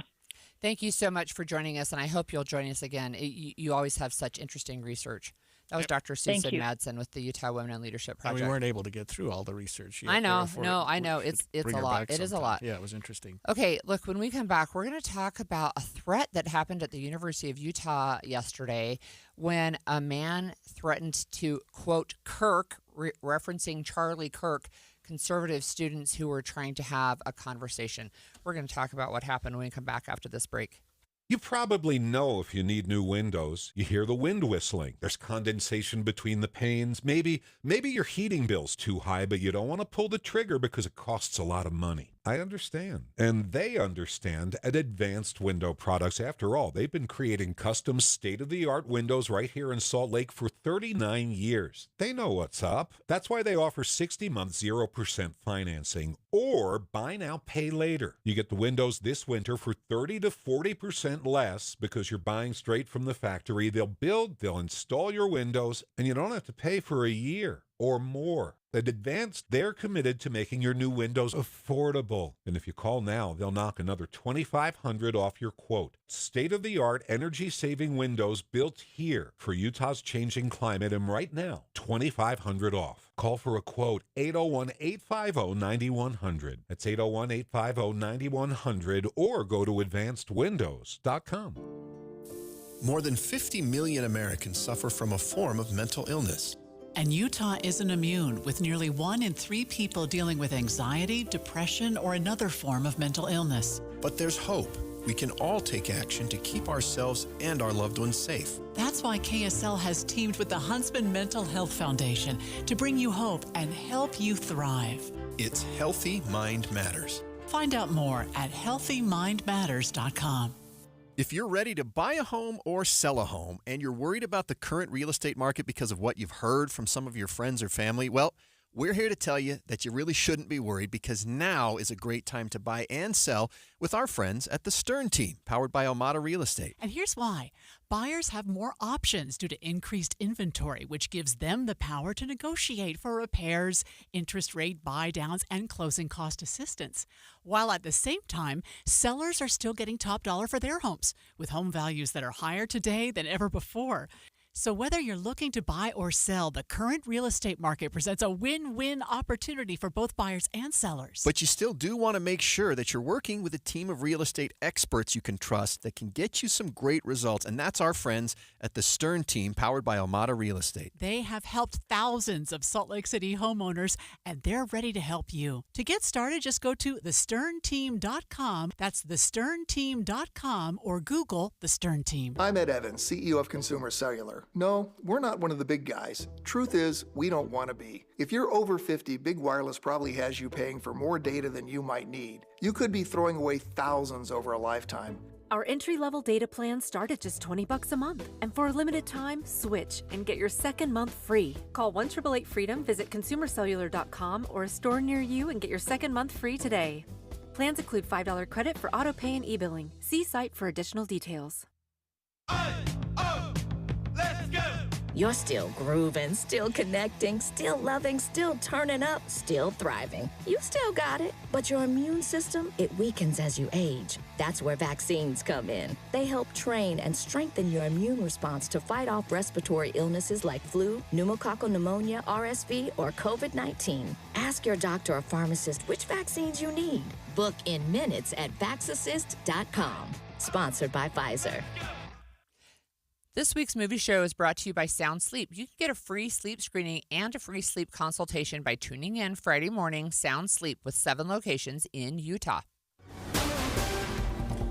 We've got some news that one of the neighbors police say was shot by a man who also fired at officers in South Ogden last week has died. Police say Brandon Kay and his son and dog were shot by a neighbor, James Rios. The dog died last week. Now Kay's family has posted on Facebook that he has also passed away from his injuries. The charges against Rios have now been upgraded from attempted murder to aggravated murder. Hi, it's Julie. January is normally a winter wonderland in Logan, but instead we're wondering about winter altogether.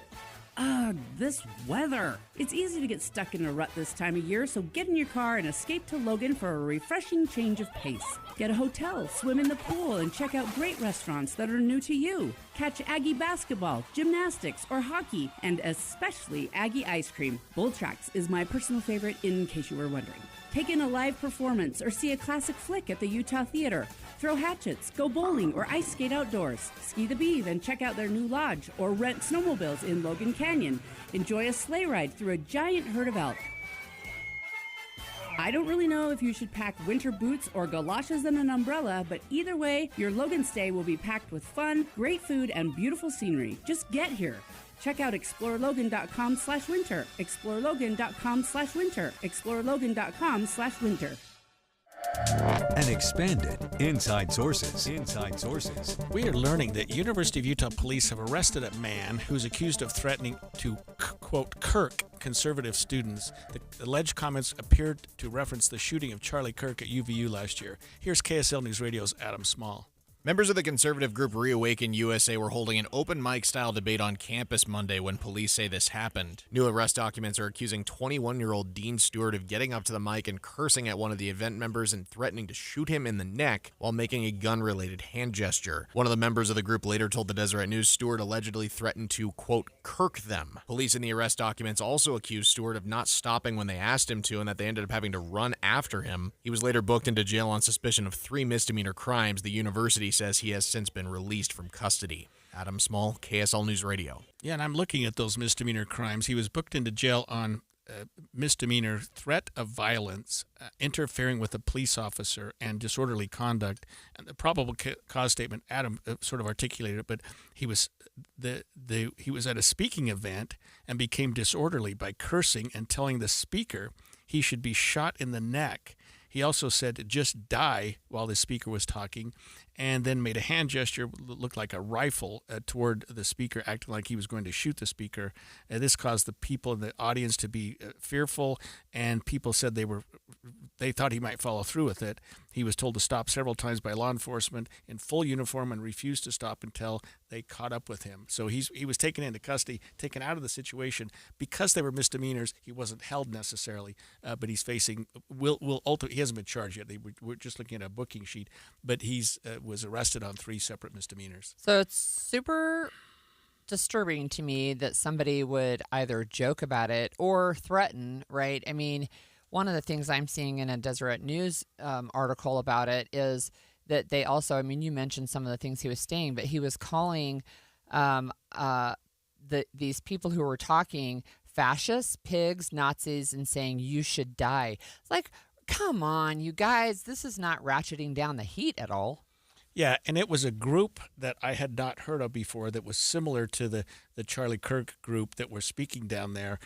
Conservative, they go to campuses and enjoy talking to the students and debating and getting involved in dialogue, similar to what Charlie Kirk's group did. They were down there. This individual was just, I don't know, it was completely inappropriate, probably thought his comments were protected by the First Amendment. But boy, when you get to that level, they're not anymore. Maybe he thought they were funny. I don't know. Utah Senator Mike Lee did weigh in on X, and he said, this is what he said: Charlie Kirk would be devastated to know that, quote, Kirk is now a verb used by unhinged leftists to threaten conservatives. So it just kind of brings up a further question about our campuses safe. And, you know, we've been looking at legislation as the session kicks off next week. And yesterday we were talking after the show, you and I, that there's a bill that will specifically look at increased safety on the college campuses around the state. Yeah, and so this was at the University of Utah. It was a 2-day public forum hosted by the conservative Christian group Reawaken USA, along with the Utah Federation of College Republicans. It was Monday they were speaking, and this when the speaker got up, this person who's now been charged started calling all kinds of names out: fascists, pigs, Nazis, and saying you should die. I mean, I don't know. You know, I appreciate this whole First Amendment, and it's the First Amendment for a reason. It's at least as important as anything else in the Constitution. Let me ask you this. But you don't get to do certain things. Well, we do have a texter says, how is this only a misdemeanor? So that's a great question. And I looked at it before because disorderly conduct or disturbing the peace or actually threat. There's two different kinds of threat. It's a good question. Terroristic threats in Utah can be either a misdemeanor or a felony, depending on what they're intended to do. So if you call in a threat like a bomb scare and it causes the evacuation of a building, that becomes much more serious. Or if your threat is accompanied by a show of force. In other words, if you pull out a gun and say, I'm going to kill you, that's something. This one didn't involve either of what I would call the aggravating factors. It was a threat, but it wasn't accompanied by an immediate show of force. There was it was an inappropriate threat, and it probably caused a lot of consternation among the group because this guy's just not letting up, especially after he's been told to let up. But he didn't have a deadly weapon, and it didn't cause the event to everybody to run out of the event. That would have made it a felony. That's a great question, but we have two different versions of threats. One is more of a terroristic threat, and one is a threat of violence, and one's a felony and one's a misdemeanor. Interesting. So what are your thoughts on what higher ed campuses might be able to do security-wise? I mean, clearly it's going to be an issue. I think exactly what they did do. I have to hand it to the University Police. What you do is you take the person out of the situation as soon as possible. You have a presence there. You have a law enforcement presence there. Somebody acts out. They respond to the situation quickly. If it's just a heckler, that's one thing. And he was given a chance or two, according to the probable cause statement, basically saying, hey, stop, you're done. And he continues after the warning. Yeah, get him out of there. Take him away from the situation. Even if it's just a disorderly conduct or even if it's just a threat, misdemeanor charges allows an officer to take a person into custody, at least go book him into jail. By the time he gets out of the jail, the event's over, the threat is over, and you've solved the problem. So I think what you do is exactly what did happen here. I have to hand it to the University Police. So we mentioned the legislative session. We also know that Governor Spencer Cox, when he released his budget recommendations last month, he asked for just under $3.5 million to be allocated for campus safety and security. So we'll see how that holds out dollar-wise as we move through the session. But, you know, in Utah, we have had the K through 12 guardians, right? We've had the presence in schools up through 12th grade. But now with the Charlie Kirk shooting, and then we had the Brown University shooting last month where 2 people were killed. It was followed 2 days later by the murder of an MIT professor, remember? And we found out later that they were actually connected. But these are, I think you have to take all threats seriously. Right, and that's what these have done with respect to how law enforcement and how universities react, is they've given us notice now that this is not something, because this Charlie Kirk thing, let's face it, came completely out of the blue. It really did. You remember that day. We were together when we heard about it. It was right after our show, and you thought, no way did this happen at Utah Valley University in Utah County, and to an audience that would have been very friendly to Charlie Kirk. So now it happened, and it's happened again, and there have been threats even this week at the University of Utah. Yeah. So given that, law enforcement and campuses and even civic groups that are hosting some of these speakers that are taking a hard left or hard right position have to be aware that there's going to be the potential for threat. And the security... And any kind of large gathering, I almost think, right? I mean, and we used to just, like you went to the speaker series the other night, and you would expect... It's an opportunity. You want to hear these people. You want to have a peaceful assembly. Let's hear what they have to say without thinking we have to have police officers standing around us. Well, I will note specifically on that thing, they have enhanced their security. We all have to go through metal detectors. That wasn't the case when we started the series, and I don't remember what year it was because we've been going for a while.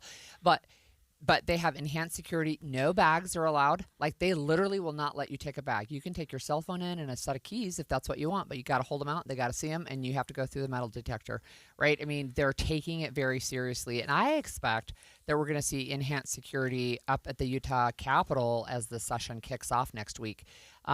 It's right now you can go up and there's not necessarily a ton, but I think we'll have metal detectors and you're going to have to go through and stuff before you're able to even go into the Capitol. And I think I told you about this, but after you and I attended the Tabernacle Choir, I went to a Hanukkah celebration I was invited to at the Capitol, and there was security everywhere up there. And in ways, and I hadn't attended it before, so I don't know what it compared to, but my guess is that there was significantly more security present this year than in the past because of the attacks on the Jewish community as well. Yeah, I think that's right. And, don't joke around about stuff like that.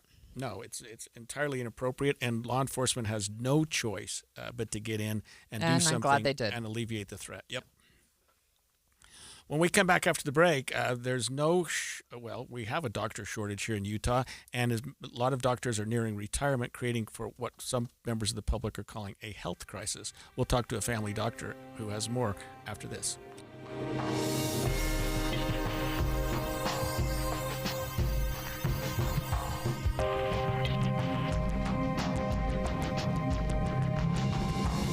KSL FM Midvale. KSL Salt Lake City. From the KSL Common Spirit Health Studios, this is KSL News Radio. Utah's news, traffic, and weather station. 11 o'clock at KSL News Radio. I'm Claire Scott, KSL's top story this hour. And it is breaking news. We're learning this hour that the man police say was shot by his neighbor last week in South Ogden has died. Police say they arrested James Rios last Thursday after he fired shots at his neighbors and responding officers, hitting a man, his son, and killing the family's dog. The family of the man shot, Brandon Kay, posted on Facebook saying he passed away due to his injuries. Charges against Rios have been upgraded from attempted murder to aggravated murder. Our top national story this hour from ABC News. Phase 2 of the plan to end the war in Gaza has begun. That's according to U.S. envoy Steve Witkoff. Witkoff says that on behalf of the president, we are moving from ceasefire to demilitarization, he says in a post on X. He says technocratic governance and reconstruction. He goes on to spell out that a new Palestinian administration will be put in place. He calls it the National Committee of the Administration of Gaza. That's ABC's Ann Flattery reporting. Your money at this moment, the Dow is down 268 points. The S&P is down 72 points. And coming up, the air quality gets worse before it gets better. KSL weather is next. KSL News Time, 11:01.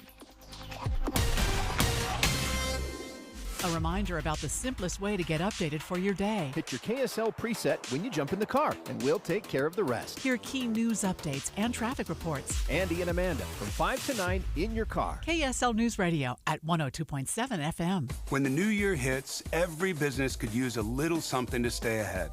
A lift, a jump start, an edge, or perhaps a boost. Like the all-new 5-year business boost from Comcast Business. It's the certainty of a price lock for 5 years on qualifying internet bundles. Plus, you'll have the most reliable Wi-Fi with our best equipment, so your whole team can stay connected at a great rate. And to sweeten the deal, ask about a $500 prepaid card when you add 2 lines of mobile. It's the boost your business deserves. So sign up for the 5-year business boost and get a 5-year price lock on ultra-reliable Wi-Fi. Plus, ask about a $500 prepaid card. Comcast Business, powering possibilities. Ends 2/22/26, new customers only. 1-year contract required for guaranteed rate. 5-year pricing applies to monthly service charge excluding taxes and fees. Best Wi-Fi based on Open Signal Awards USA. Fixed Broadband Experience Report, May 2025. When you're making resolutions for the new year, have you ever thought of making a resolution to get a new metabolism? So that your body is burning fat more naturally. I used to have a terrible metabolism because I didn't know what to eat or when to eat it until I did SOTA weight loss. I let go of 37 pounds, and now my metabolism works for me. I let go of 70 pounds in 5 months, and it was so nice because once that metabolism changes, the things that affected you more regularly don't affect you anymore. And those are the things that I learned from my nutritionist as I was going along and even afterward. It's so helpful. They taught me how to be successful for life. You can call and speak to a nutritionist at SOTA Weight Loss today at 866-800-SOTA, S-O-T-A. That's 866-800-SOTA. Or you can go to sotaweightloss.com and see the hundreds of before and after pictures. And right now is the best time to do it because if you join now, your partner joins for free, so you get 2 transformations for the price of 1. It's 866-800-SOTA. Because SOTA is, say it with me, Amanda, state of the art. Dan owed an unbelievable amount of money to the IRS. I got behind on my taxes. It's a horrible feeling. He was in denial. And when I got those letters from the IRS, you wanted to act like they didn't exist. Finally, Dan turned to Optima Tax Relief, the leading tax resolution firm. A-plus rated by the Better Business Bureau, they've resolved over $1 billion for their clients. Optima got me a settlement with the IRS. These people are really people-friendly. It was every bit of a new lease on life for me. The fast action and the great results made Dan's head spin. I felt like I was in a dream, but it's real, and I have paperwork to prove it. They got the job done, and life is good. For tax help you can trust, call Optima now for a free consultation. If you're worried about what's going to happen with the IRS, stop worrying. Make the call now. Call 800-343-6460. 800-343-6460. 800-343-6460. Optima Tax Relief. Testimonial from an actual client. Some restrictions apply. For complete details, please visit OptimaTaxRelief.com. Traffic and weather together every 10 minutes on the 9s, brought to you by UCCU. Transfer savings, earn more. UCCU. Love where you bank. Here's Ricky Meese. The crash has just pulled away northbound I-15 at the I-215 junction, the south interchange in Murray. All lanes are now open and earlier backups are gone. All of your Valley freeways are seeing a quiet and easy drive at this time. Your ultimate destination for the hottest new cars and trucks, off-road vehicles, exotics, and more is at the Utah Auto Expo the 16th through 19th at Mountain America Expo Center. Tickets at autoshowutah.com. Ricky Meese in the KSL Traffic Center. A high of 42 today with mostly sunny skies and haze across the valley. This will be the norm for the next week. With no storm in sight, the only change we'll see is a slight rise in temperatures. Right now it is 36 and sunny. I'm Claire Scott from the KSL Common Spirit Health Studios. Listen online at kslnewsradio.com, we're Utah's news, traffic, and weather station. The all-new Inside Sources. Your inside access to the people and policies shaping Utah's future. Here are Greg Skordas and Holly Richardson on KSL News Radio. Well, even though Utah's population continues to increase, we're facing a shortage of primary care doctors, and it looks, Holly, like it may be getting worse as many of the doctors currently practicing are nearing retirement age. So we have with us in studio Dr. King Udall, a family practice doctor in Salt Lake City. Welcome, Dr. Udall. Thank you. Thank you for this opportunity to talk about this important problem. Can you just tell our listeners, just introduce yourself to our listeners, and let us know a little bit about what you're seeing? Well, yes, I've been practicing medicine in the state of Utah here in Salt Lake primarily for the last 50 years. Some of that was training, 4 years was training. Subsequently, I was on the faculty at the University of Utah and had the opportunity to help open clinics in underserved areas as part of my faculty experience, and that was wonderful. And then I've been in private practice for approximately 43 years. So you're not part of the group that's retiring early here and causing the problem. You're seemingly part of the solution. Well, in some ways I feel obligated. Right. I can see that. But I love my patients, so it's not like it's a bad obligation. I enjoy the day-to-day interaction with, keeps me young, keeps me very able to work with them and help their needs. What's causing this shortage, or how are we getting at this position, doctor?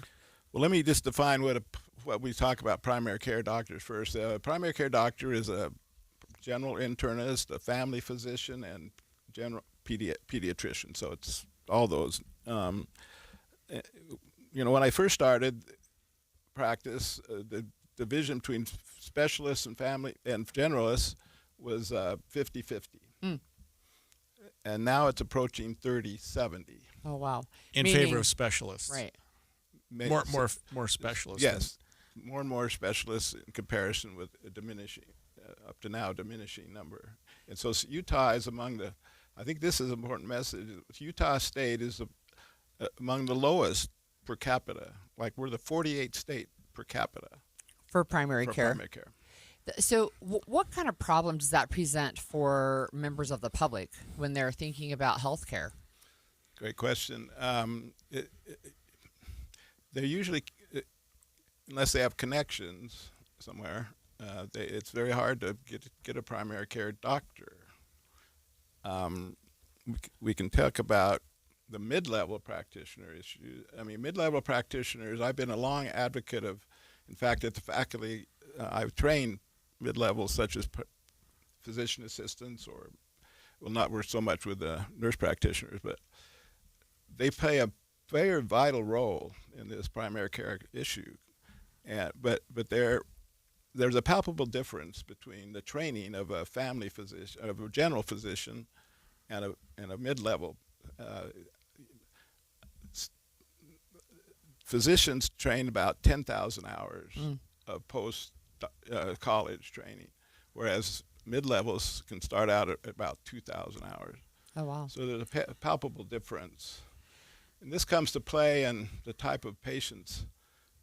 They play a great role in helping with preventive issues, helping people stay on track, and with common medical problems. But when it comes to very complex medical problems, a physician is necessary, in my opinion.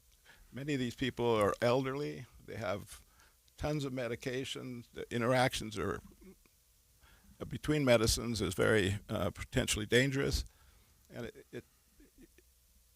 it takes, in my opinion, experienced primary care physician or pediatrician, of course, from the children's end, to manage these things.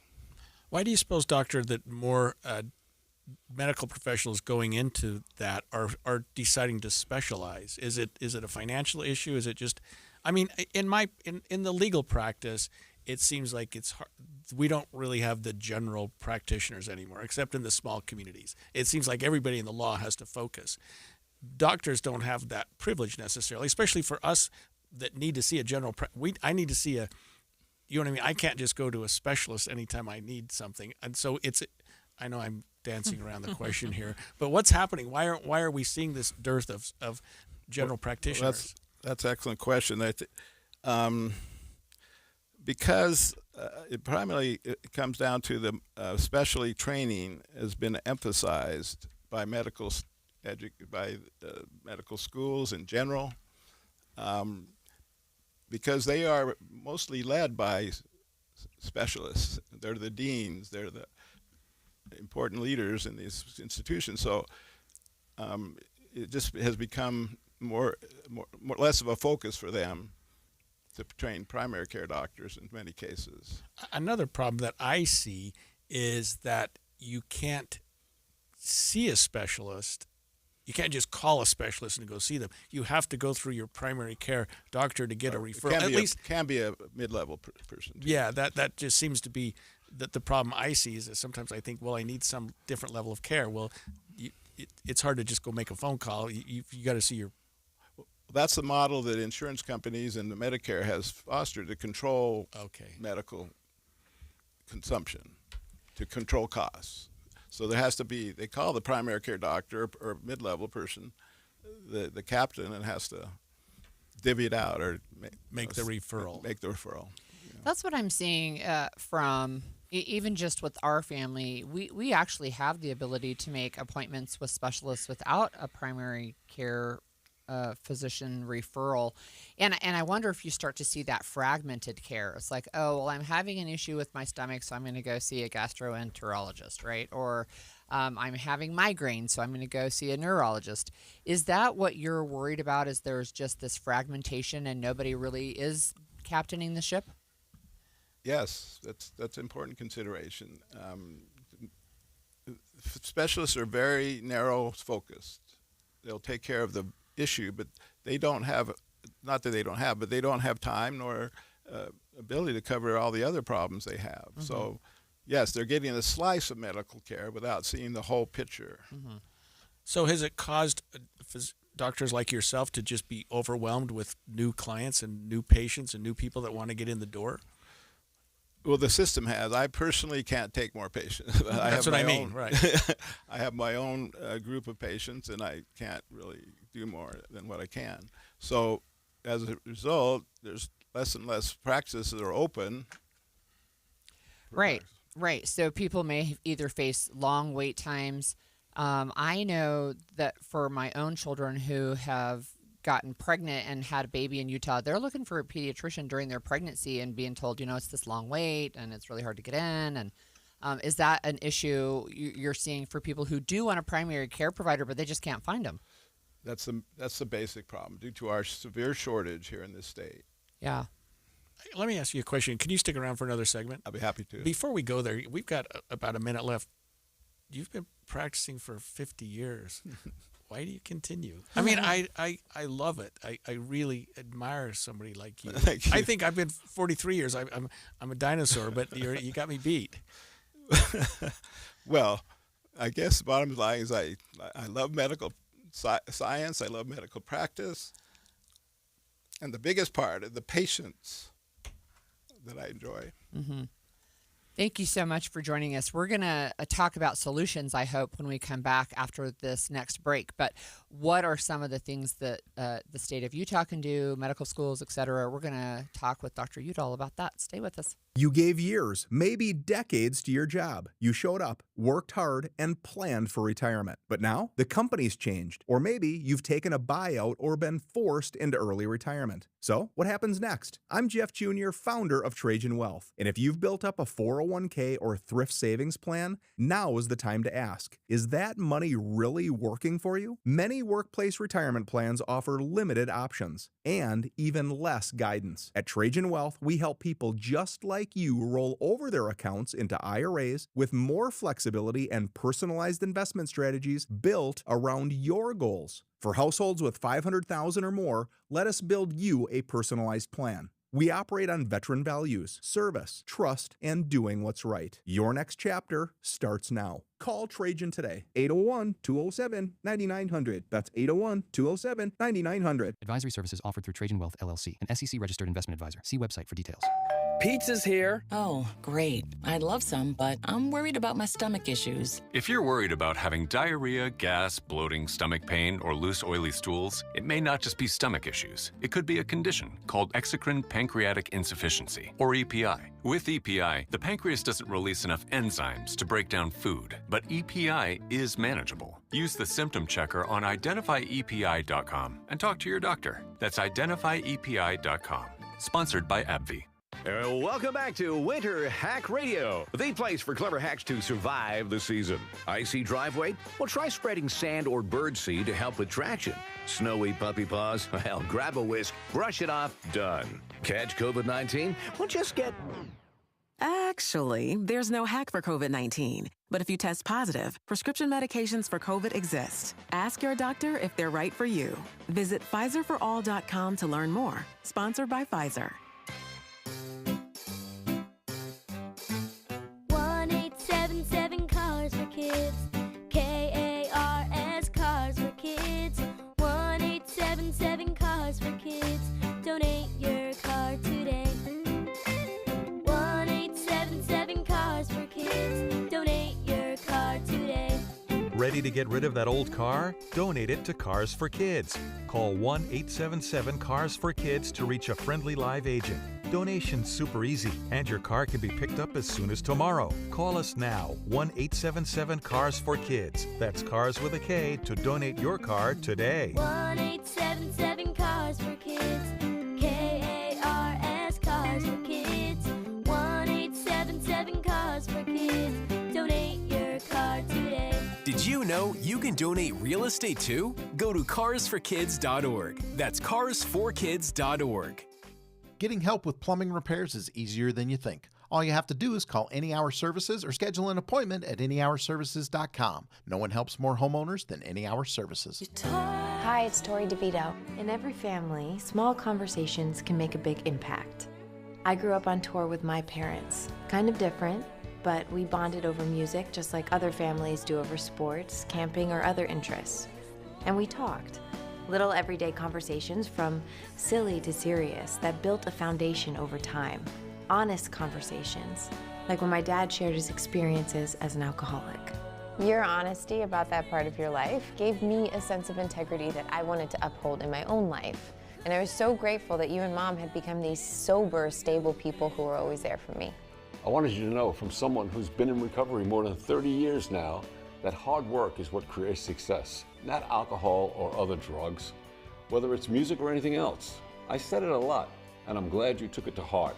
Talk, they hear you. For more information about talking with your kids about underage use of alcohol and other drugs, visit underagedrinking.samhsa.gov. When your car is making a strange noise, no matter what it is, you can't just pretend it's not happening. That's an interesting sound. It's like your mental health. If you're struggling and feeling overwhelmed, it's important to do something about it. It can be as simple as talking to someone in your community, or just taking a deep, calming breath when you need it. Nice. For mental health resources, check out loveyourmindtoday.org. At loveyourmindtoday.org, you'll find information that may help you get through a tough time. Things like tips for dealing with stress, how to navigate difficulties like financial worries, anger, substance use, and more. You can also find real stories of how people navigated their own mental health challenges. Because once you start to address the problem, you can go so much further. Visit loveyourmindtoday.org. That's loveyourmindtoday.org. Brought to you by the Huntsman Mental Health Institute and the Ad Council. If you're struggling with your mortgage, there's a free government program that offers expert one-on-one advice about your mortgage options. Call 1-888-995-HOPE or visit makinghomeaffordable.gov. Brought to you by the U.S. Treasury, HUD, and the Ad Council. Inside Sources. We're back in studio with Dr. King Udall, a truly remarkable man who has practiced medicine here in Salt Lake for 50 years, for over 50 years, as a primary care physician. And we're talking about the fact that you mentioned, Doctor, that Utah ranks 48th in the nation in primary care physicians per capita. That's a health problem that seems to be not getting any better. Not indeed. It could get worse. It fluctuates with, in that bottom rung. Right.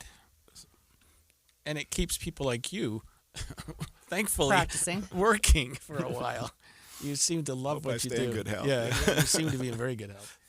So you mentioned, right, that your practice is full, and then I think the natural response in my head is to say, well, that would be a reason why people are having a hard time finding a primary care physician, because if you're not already in, it's hard to get in. So we mentioned last segment that there were some ideas that you have for solutions here, and some of them involve the Utah legislature. Do you want to tell our listeners a little bit about that? Well, I believe that, the legislature becomes so involved in so many pressing issues that to some degree, I believe that they may have not focusing on this issue. Mm-hmm. And that lets the default to the medical schools to do pretty much what they do with the state funding. And because specialists pretty much are the leaders in medical school, of course they're prone to increased training for specialists as well. So the number of residency slots for training primary care doctors is diminished, well, at least frozen in comparison to the numerous medical specialties that are out there now. And how can that change? How can we? Is it something legislative? Is it something just professional? I mean, how can we make it so that there are more residency slots for our primary care physicians? Well, that would be a mandate. I think would have to be a mandate from the state legislature that we're going to swing the pendulum the other way, right, and start funding. We want more slots. One of the problems is the state underwrites the students' tuition, right, to come here. they go to medical school here, but there's no slots for family medicine residency. So they go, once they're graduated, they go to another state and often are attracted just to stay there. So it's kind of a lose-lose situation. The state pays for their tuition, underwrites the tuition of these students, but then they're out of here because they can't train here. So I have a question, and this is from one of our texters, actually, whose son is an anesthesiologist and says that family doctors just don't make enough to pay off the bills for medical school. That's a big, very important issue.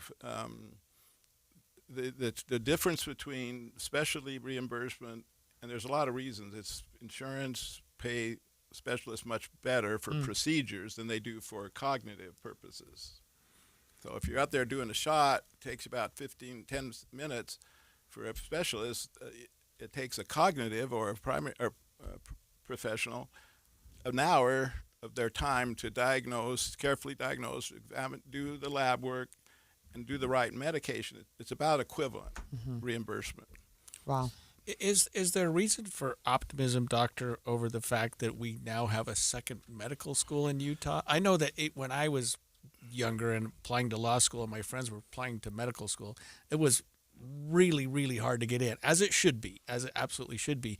But opening up another school, do you think that's going to help this problem? I indeed hope so. Let me say I went to BYU as undergraduate, so I never thought there'd be a medical school in my lifetime at BYU. Let's face it, that was a big announcement.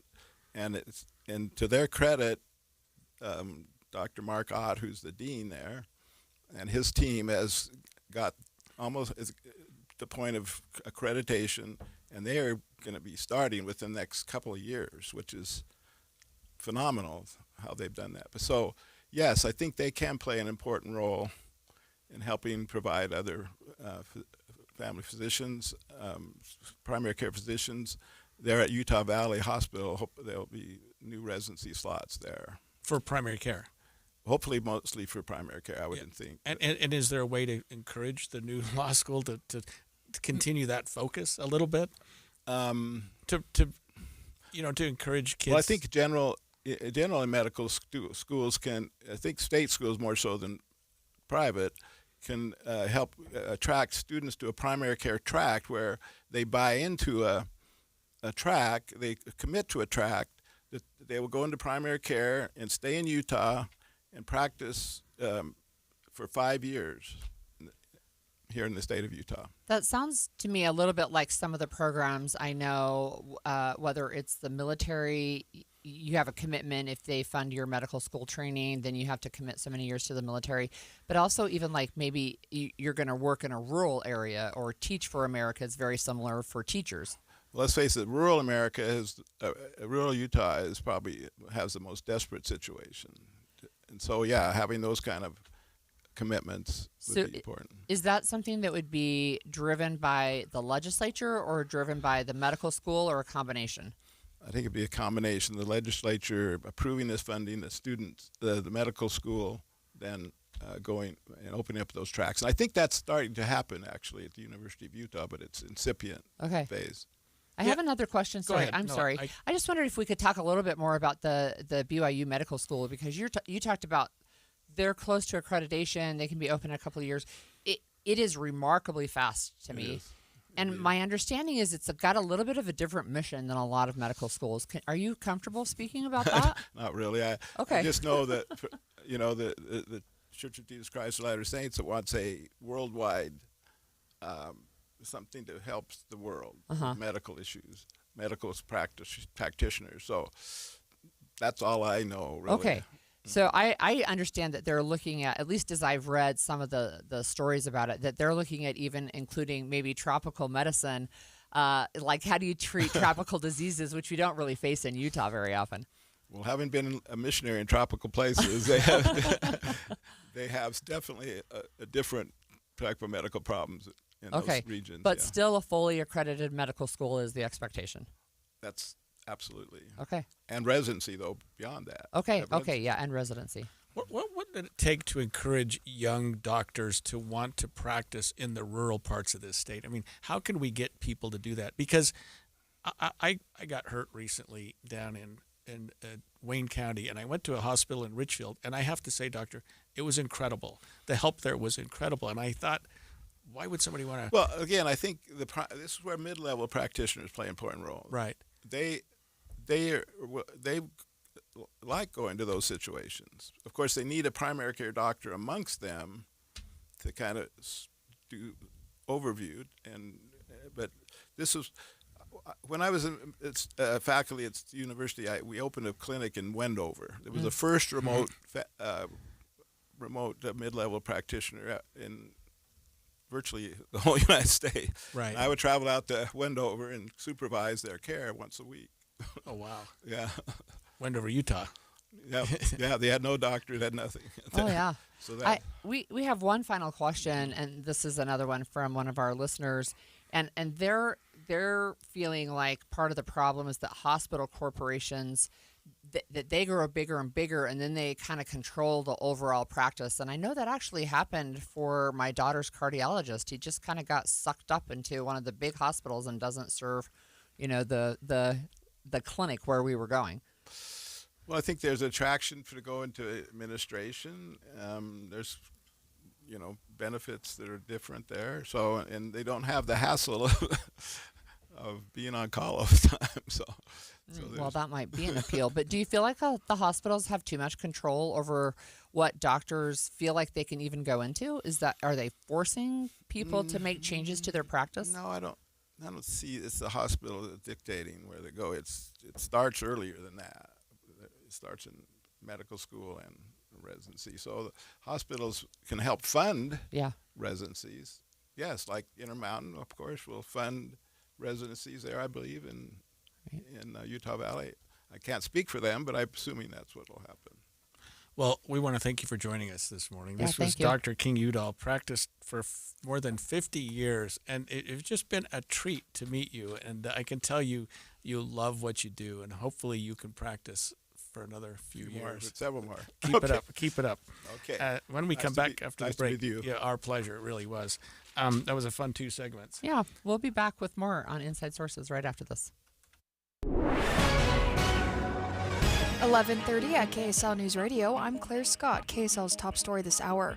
Police have made an arrest in connection to a deadly shooting outside a Church of Jesus Christ of Latter-day Saints meeting house in Salt Lake City last week, but it's not for murder. Police say 32-year-old Ryan Daniel Toatai told them he took an Uber to the funeral at the church on Redwood Road and 700 North last Wednesday, but he denied being a part of the fight and shooting that killed 2 men and injured 6 more. However, new arrest documents say multiple witnesses identified Toatai as one of the people involved in the fight, and investigators say they obtained cell phone video showing Toatai driving a car with another man in the passenger seat holding a gun that matches the one they later found at the scene. Police accused Toatai of lying to them again when they questioned him a second time. They also say he has gang ties. Police are requesting he be held in jail without bail on suspicion of felony obstruction of justice. Adam Small, KSL News Radio. Our top national story this hour from ABC News. As protests and tensions flare in Iran, the U.S. is alerting certain personnel at a base in Qatar to evacuate. These are non-mission essential personnel. This is one of the largest air bases in this region. This is a forward center for the U.S. Central Command, which commands all military forces in the region. It's kind of the nerve center for all air operations in the Middle East. And it was the one that was attacked last summer after Iran wanted to launch retaliatory strikes against the United States. ABC's Ann Flattery reporting. Your money at this moment, the Dow is down 195 points. The S&P is down 63 points. And coming up, the haze is sticking around. KSL weather is next. KSL News Time, 11:31.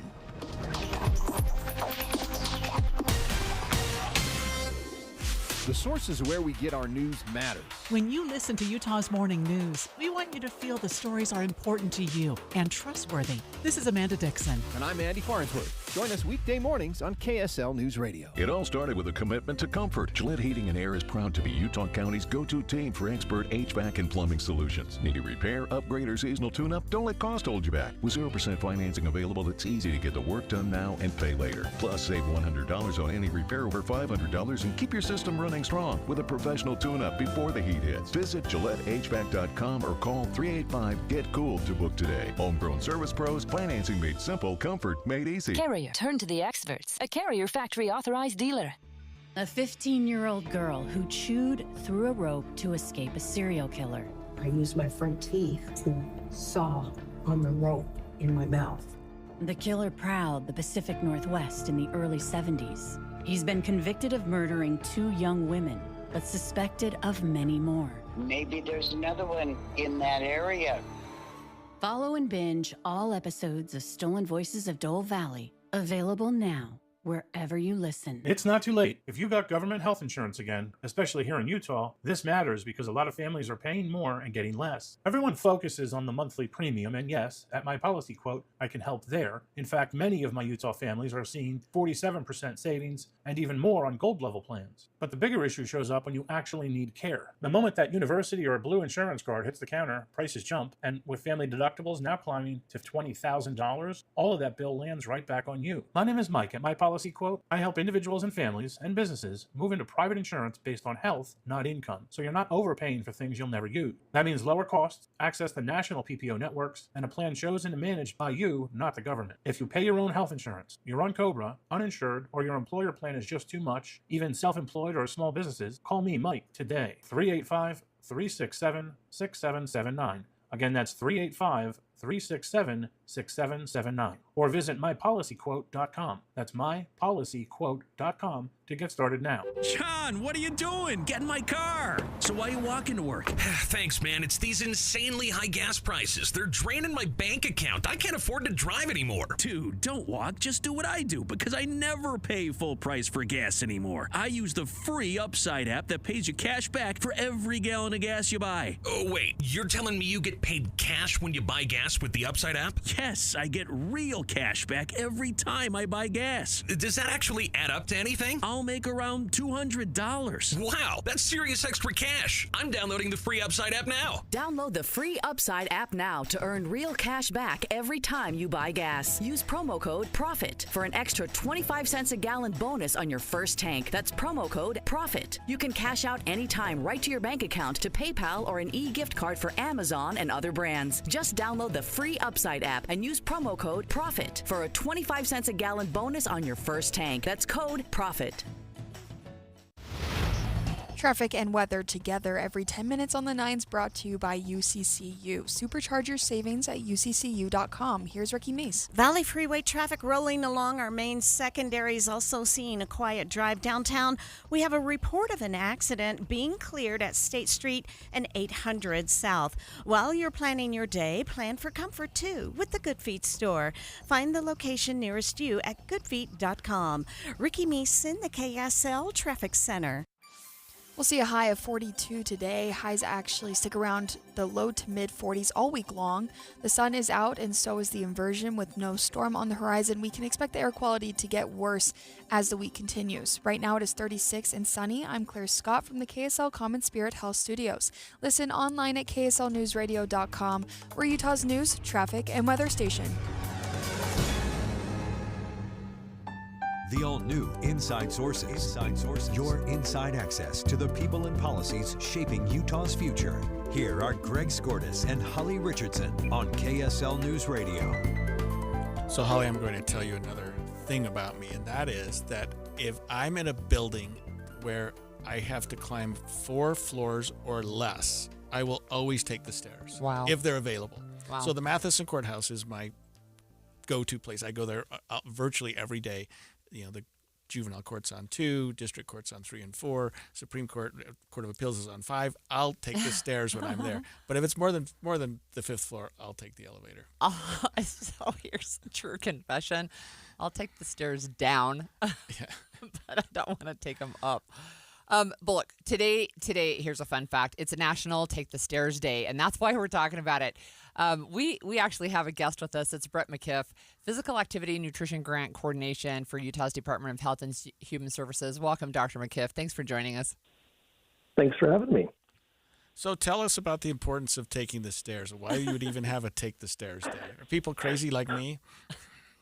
Well, first off, nice job. That's kind of a huge thing to be able to take the stairs. So think about it. We've got stairs in every building. We're required by law to have them. And if you've got weather like this outside, kind of sounds like a good way to get a little bit of activity instead of breathing in some not so great stuff. But stairs by themselves are fantastic. In fact, if you think about it, it's not a whole lot of your day when you walk up a flight of stairs. But we treat it like an exercise snack, a little chance to get your heart rate going a little bit, work some muscles, and I'll even going down the stairs. It's still going to work muscles. I do have to say this just about my house. I have so many stairs in my house. I do climb stairs every day in my house, but it's not like hoofing up 4 floors. 4 floors can be a lot. But I mean, think about it. If you're walking on the stairs, you're dealing with balance, you're dealing with posture, you're actually engaging your core at the same time. All of this while you're getting your heart rate up.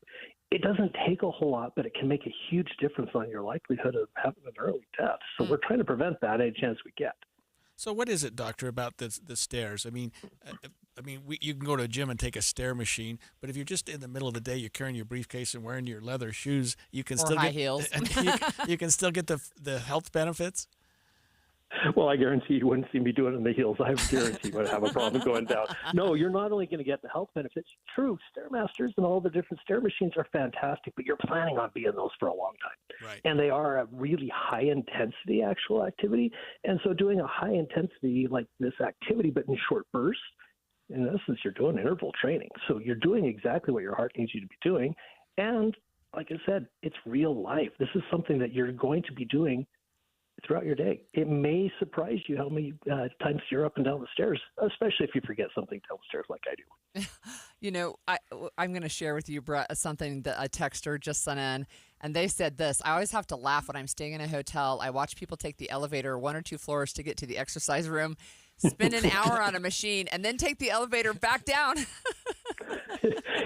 And I spent a lot of time. I ran a gym for a while, and we'd see people that would come in after a really heavy leg day, and then they look at the stairs like, this is not going to happen. So it can be a very big impact. But I've been over at the Department of Health and Human Services for 24 years now, and I have actually never been in the elevator there. Oh, wow. Did you say? So it's possible. Wow. Okay. Did you say that going downstairs has health benefits too? I always think that's just sort of. Yeah.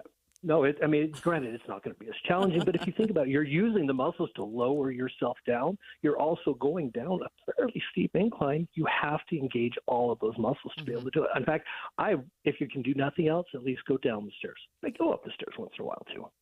I'm wondering if you could talk just briefly about bad air quality like we're having right now. You already mentioned we can take the stairs for that, but why is it why would it be important to maybe not exercise outside on bad air quality days?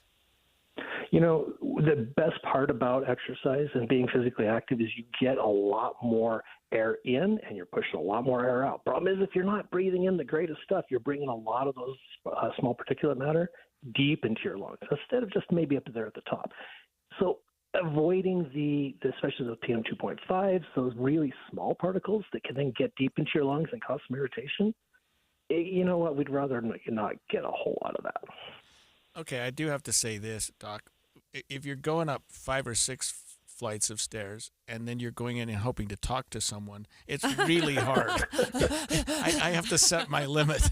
Maybe it's just because of my health, but there is a limit on what some people can do in terms of stairs, isn't there? True, and there's nothing wrong with pausing at the landings. There's nothing wrong with going slow. You don't have to run up the stairs every 2 to 3 steps to make it be effective. Even a slow plodding up and down the stairs is going to make a difference.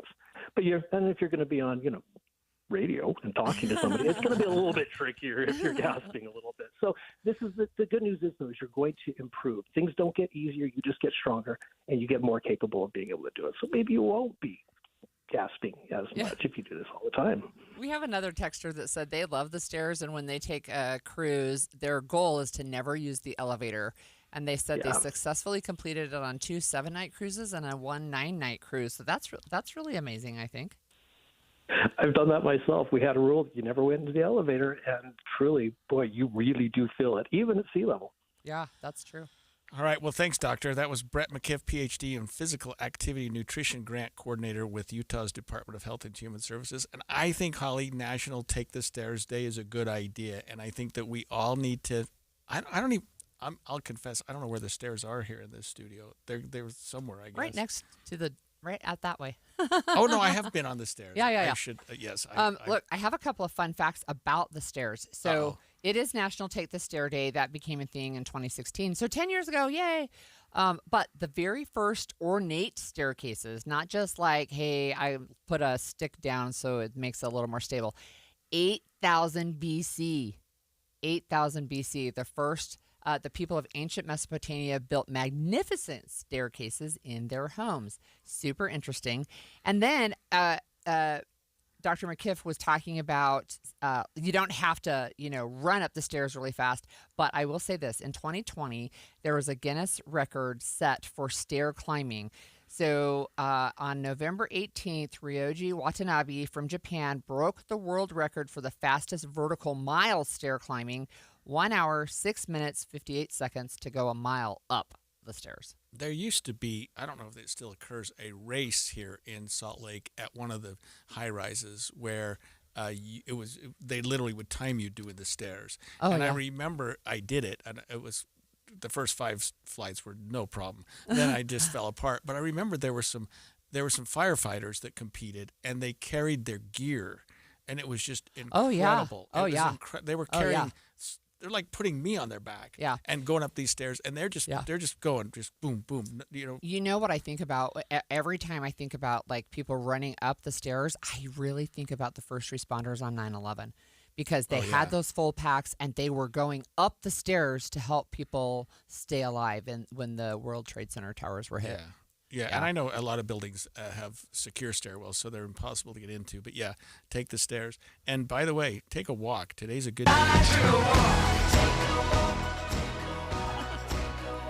It'll be lunchtime here in a little while, so we do want you to go take a walk. We'll be back in just a minute with more Inside Sources. One Kind Act a Day is a program from the Semnani Family Foundation. One Kind Act a Day seeks to create kinder communities by inspiring daily acts of deliberate kindness. Their work includes programs in schools, businesses, communities, faith groups, and prisons where they help enhance the culture of kindness and increase a sense of community. The world always needs more kindness. No matter what our background or beliefs are, kindness towards others and ourselves is something that everyone can get behind.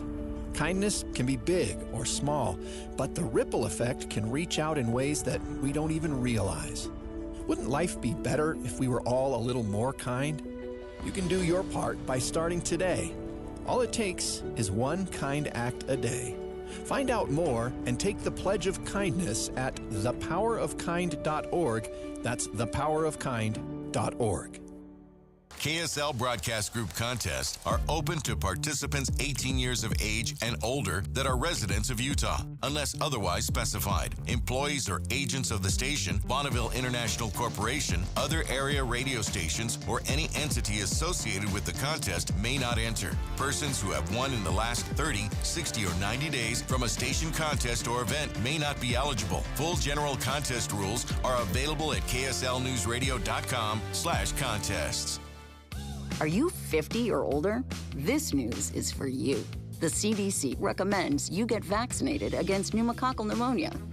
Even if you're healthy, your age puts you at risk. People 50 or older are over 6 times more likely to be hospitalized with pneumococcal pneumonia compared to adults 18 to 49. Just one shot can help protect you. Learn more and schedule at vaxassist.com. That's VAXassist.com. Sponsored by Pfizer.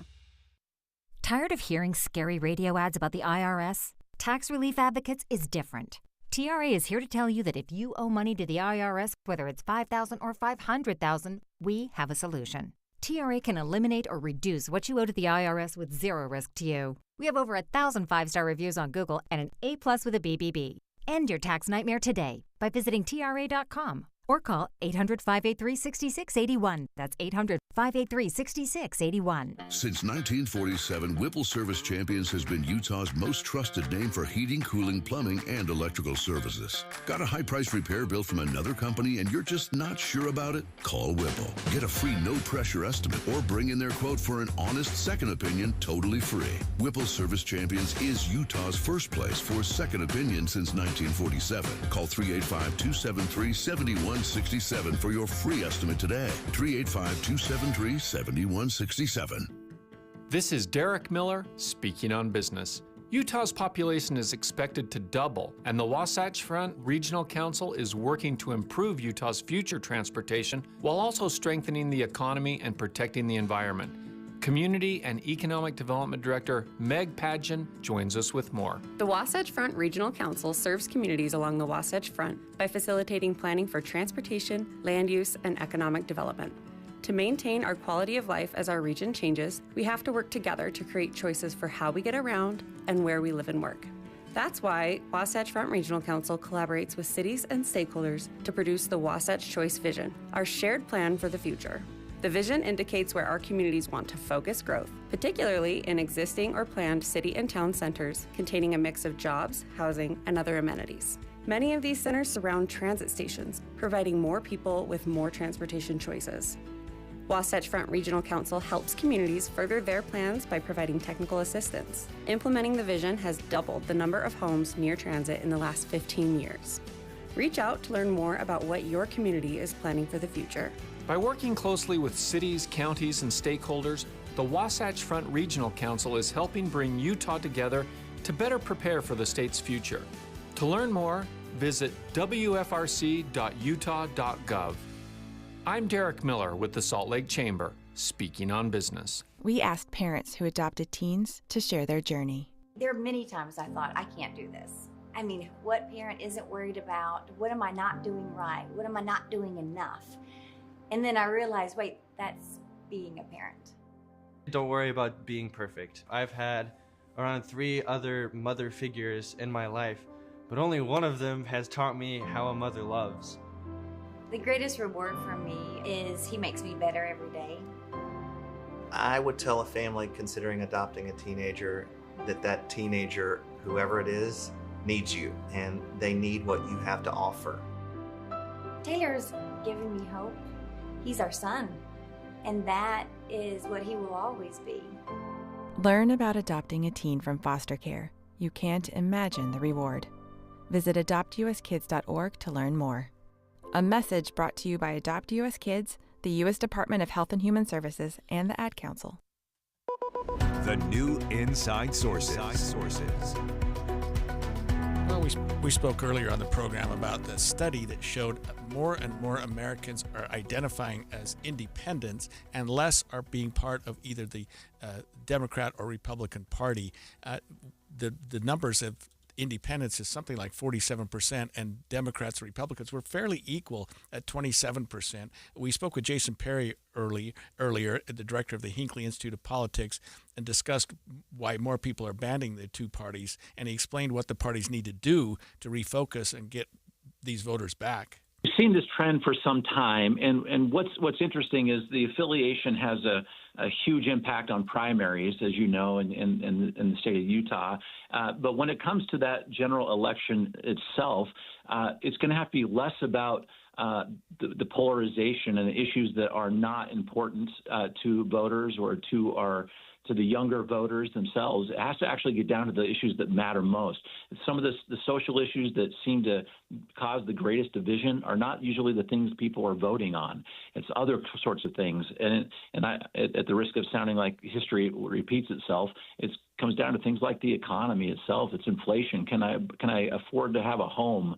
These are the issues that these people that can be moved one way or the other will be thinking about and are thinking about. I would submit that the Republicans in Utah number is still the majority. It is, and Jason Perry said that. But what was interesting is he said the next highest block of voters are unaffiliated voters, right? So one of the things we talked about with Jason is that there's a shift that's happening, and people are moving away from party affiliation specifically, but they're still active voters. So there was a press release that came out from the Utah Democratic Party on Monday, I think, or yesterday. Just yesterday, yeah. And it caught my eye because they said that they had historic candidate recruitment for 2026, and that they had 90% of the races across the state that were up for election this year. They filled 90% of them with Democratic candidates. Now, why that matters, I think, is because before, especially in Republican strongholds, a lot of times people would go unchallenged, right? And I get that maybe they don't have a huge chance of winning, but if you're not on the ballot, you have zero chance of winning. Yeah, and I've run as a Democrat several times, and how'd that work out for you? So it worked out well for the party, and I don't regret it at all. Yeah, I really don't. And if I was a place sitter or whatever, I because I practice law and I've done so much criminal defense work where we just lose. Let's face it, criminal defense lawyers don't win most of the time. But we convince ourselves, and I did this when I was running for office, that there was a chance. You jump in and you start thinking, boy, people are talking to me. People are excited about it. I think I have a chance. And then, of course, the polls start coming out. And look, I've run 3 times as a Republican in a Republican area, and I'm pretty centrist. Some might say a moderate Republican, but I won once and lost twice, and I'm still glad I ran, right? And so I think to this point, right, it was really interesting to see these numbers that in the state Senate, so there were 15 races, there were 14 Democratic candidates who filed, including 4 races, actually. So 14 of the 15 races had candidates file, and 4 of the races have multiple Democratic candidates, which means there's probably going to be a primary in some of those. Yeah. State Board of Education, there were 8 of 8 races, and all of them have a Democrat who has filed to run, with 1 race featuring multiple candidates.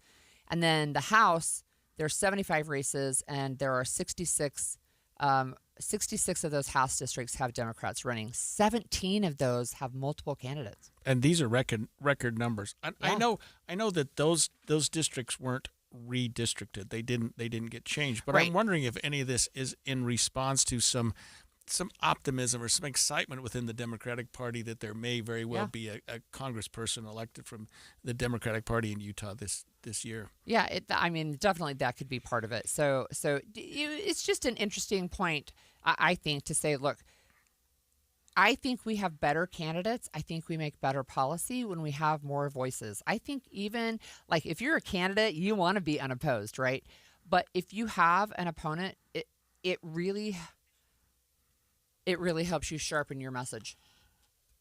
Yeah, and it, like you said, I never regretted it at all. I always felt like it was a good thing to do and to jump into the slot. And I actually ran 3 times, DA once and AG twice. Yeah. 0 for 3. You at least won. One time I won. One time I won. So we're coming to the end of our show. I've got a couple of other fun facts. I already told you that today is National Take the Stairs Day.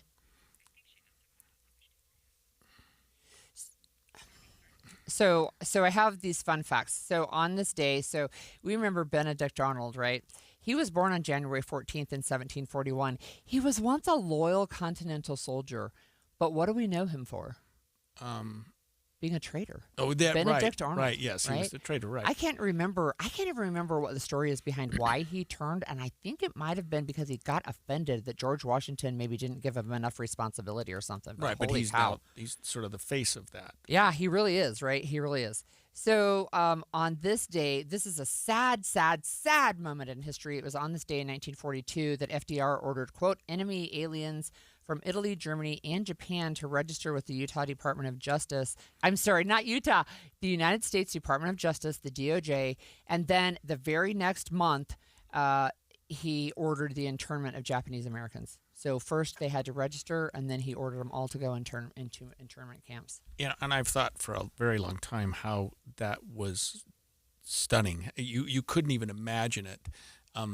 But I mean, you can't imagine it sometimes in things that are going on in the world right now. I don't mean in America, but you can see things like that starting to brew up again.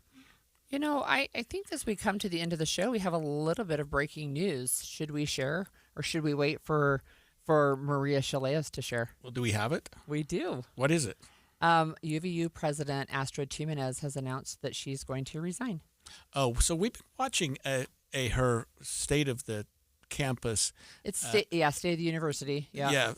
Speech, and we were thinking you predicted that she may do that. Is that official, or do we know? I saw a KSL breaking news segment that said that she has announced her resignation. So you can see we have a little. She's getting a standing ovation. She's getting a standing ovation. Look, Astrid Jimenez. I'm a big Astrid fan. She would not know me from Adam, I guess, or Eve, but she's really remarkable. I think in her career trajectory. But if you remember from earlier, it's been less than a year, but in 2025. Early March, maybe her husband died. He was out of the country climbing a mountain. He ended up dying, and I think it was like a pulmonary embolism, but I could be wrong on that. But he passed away. She talked about her year of grief. She took some time, and it just really kind of rocked her world. So she has just announced down at UVU that she's going to be resigning. She seemed, just watching her, react here in this State of the Campus address, she was very active, very vibrant. She danced for a while. She seems like she was thoroughly enjoying herself. So you don't expect something like that to end with, and by the way, I'm retiring. You know what I mean?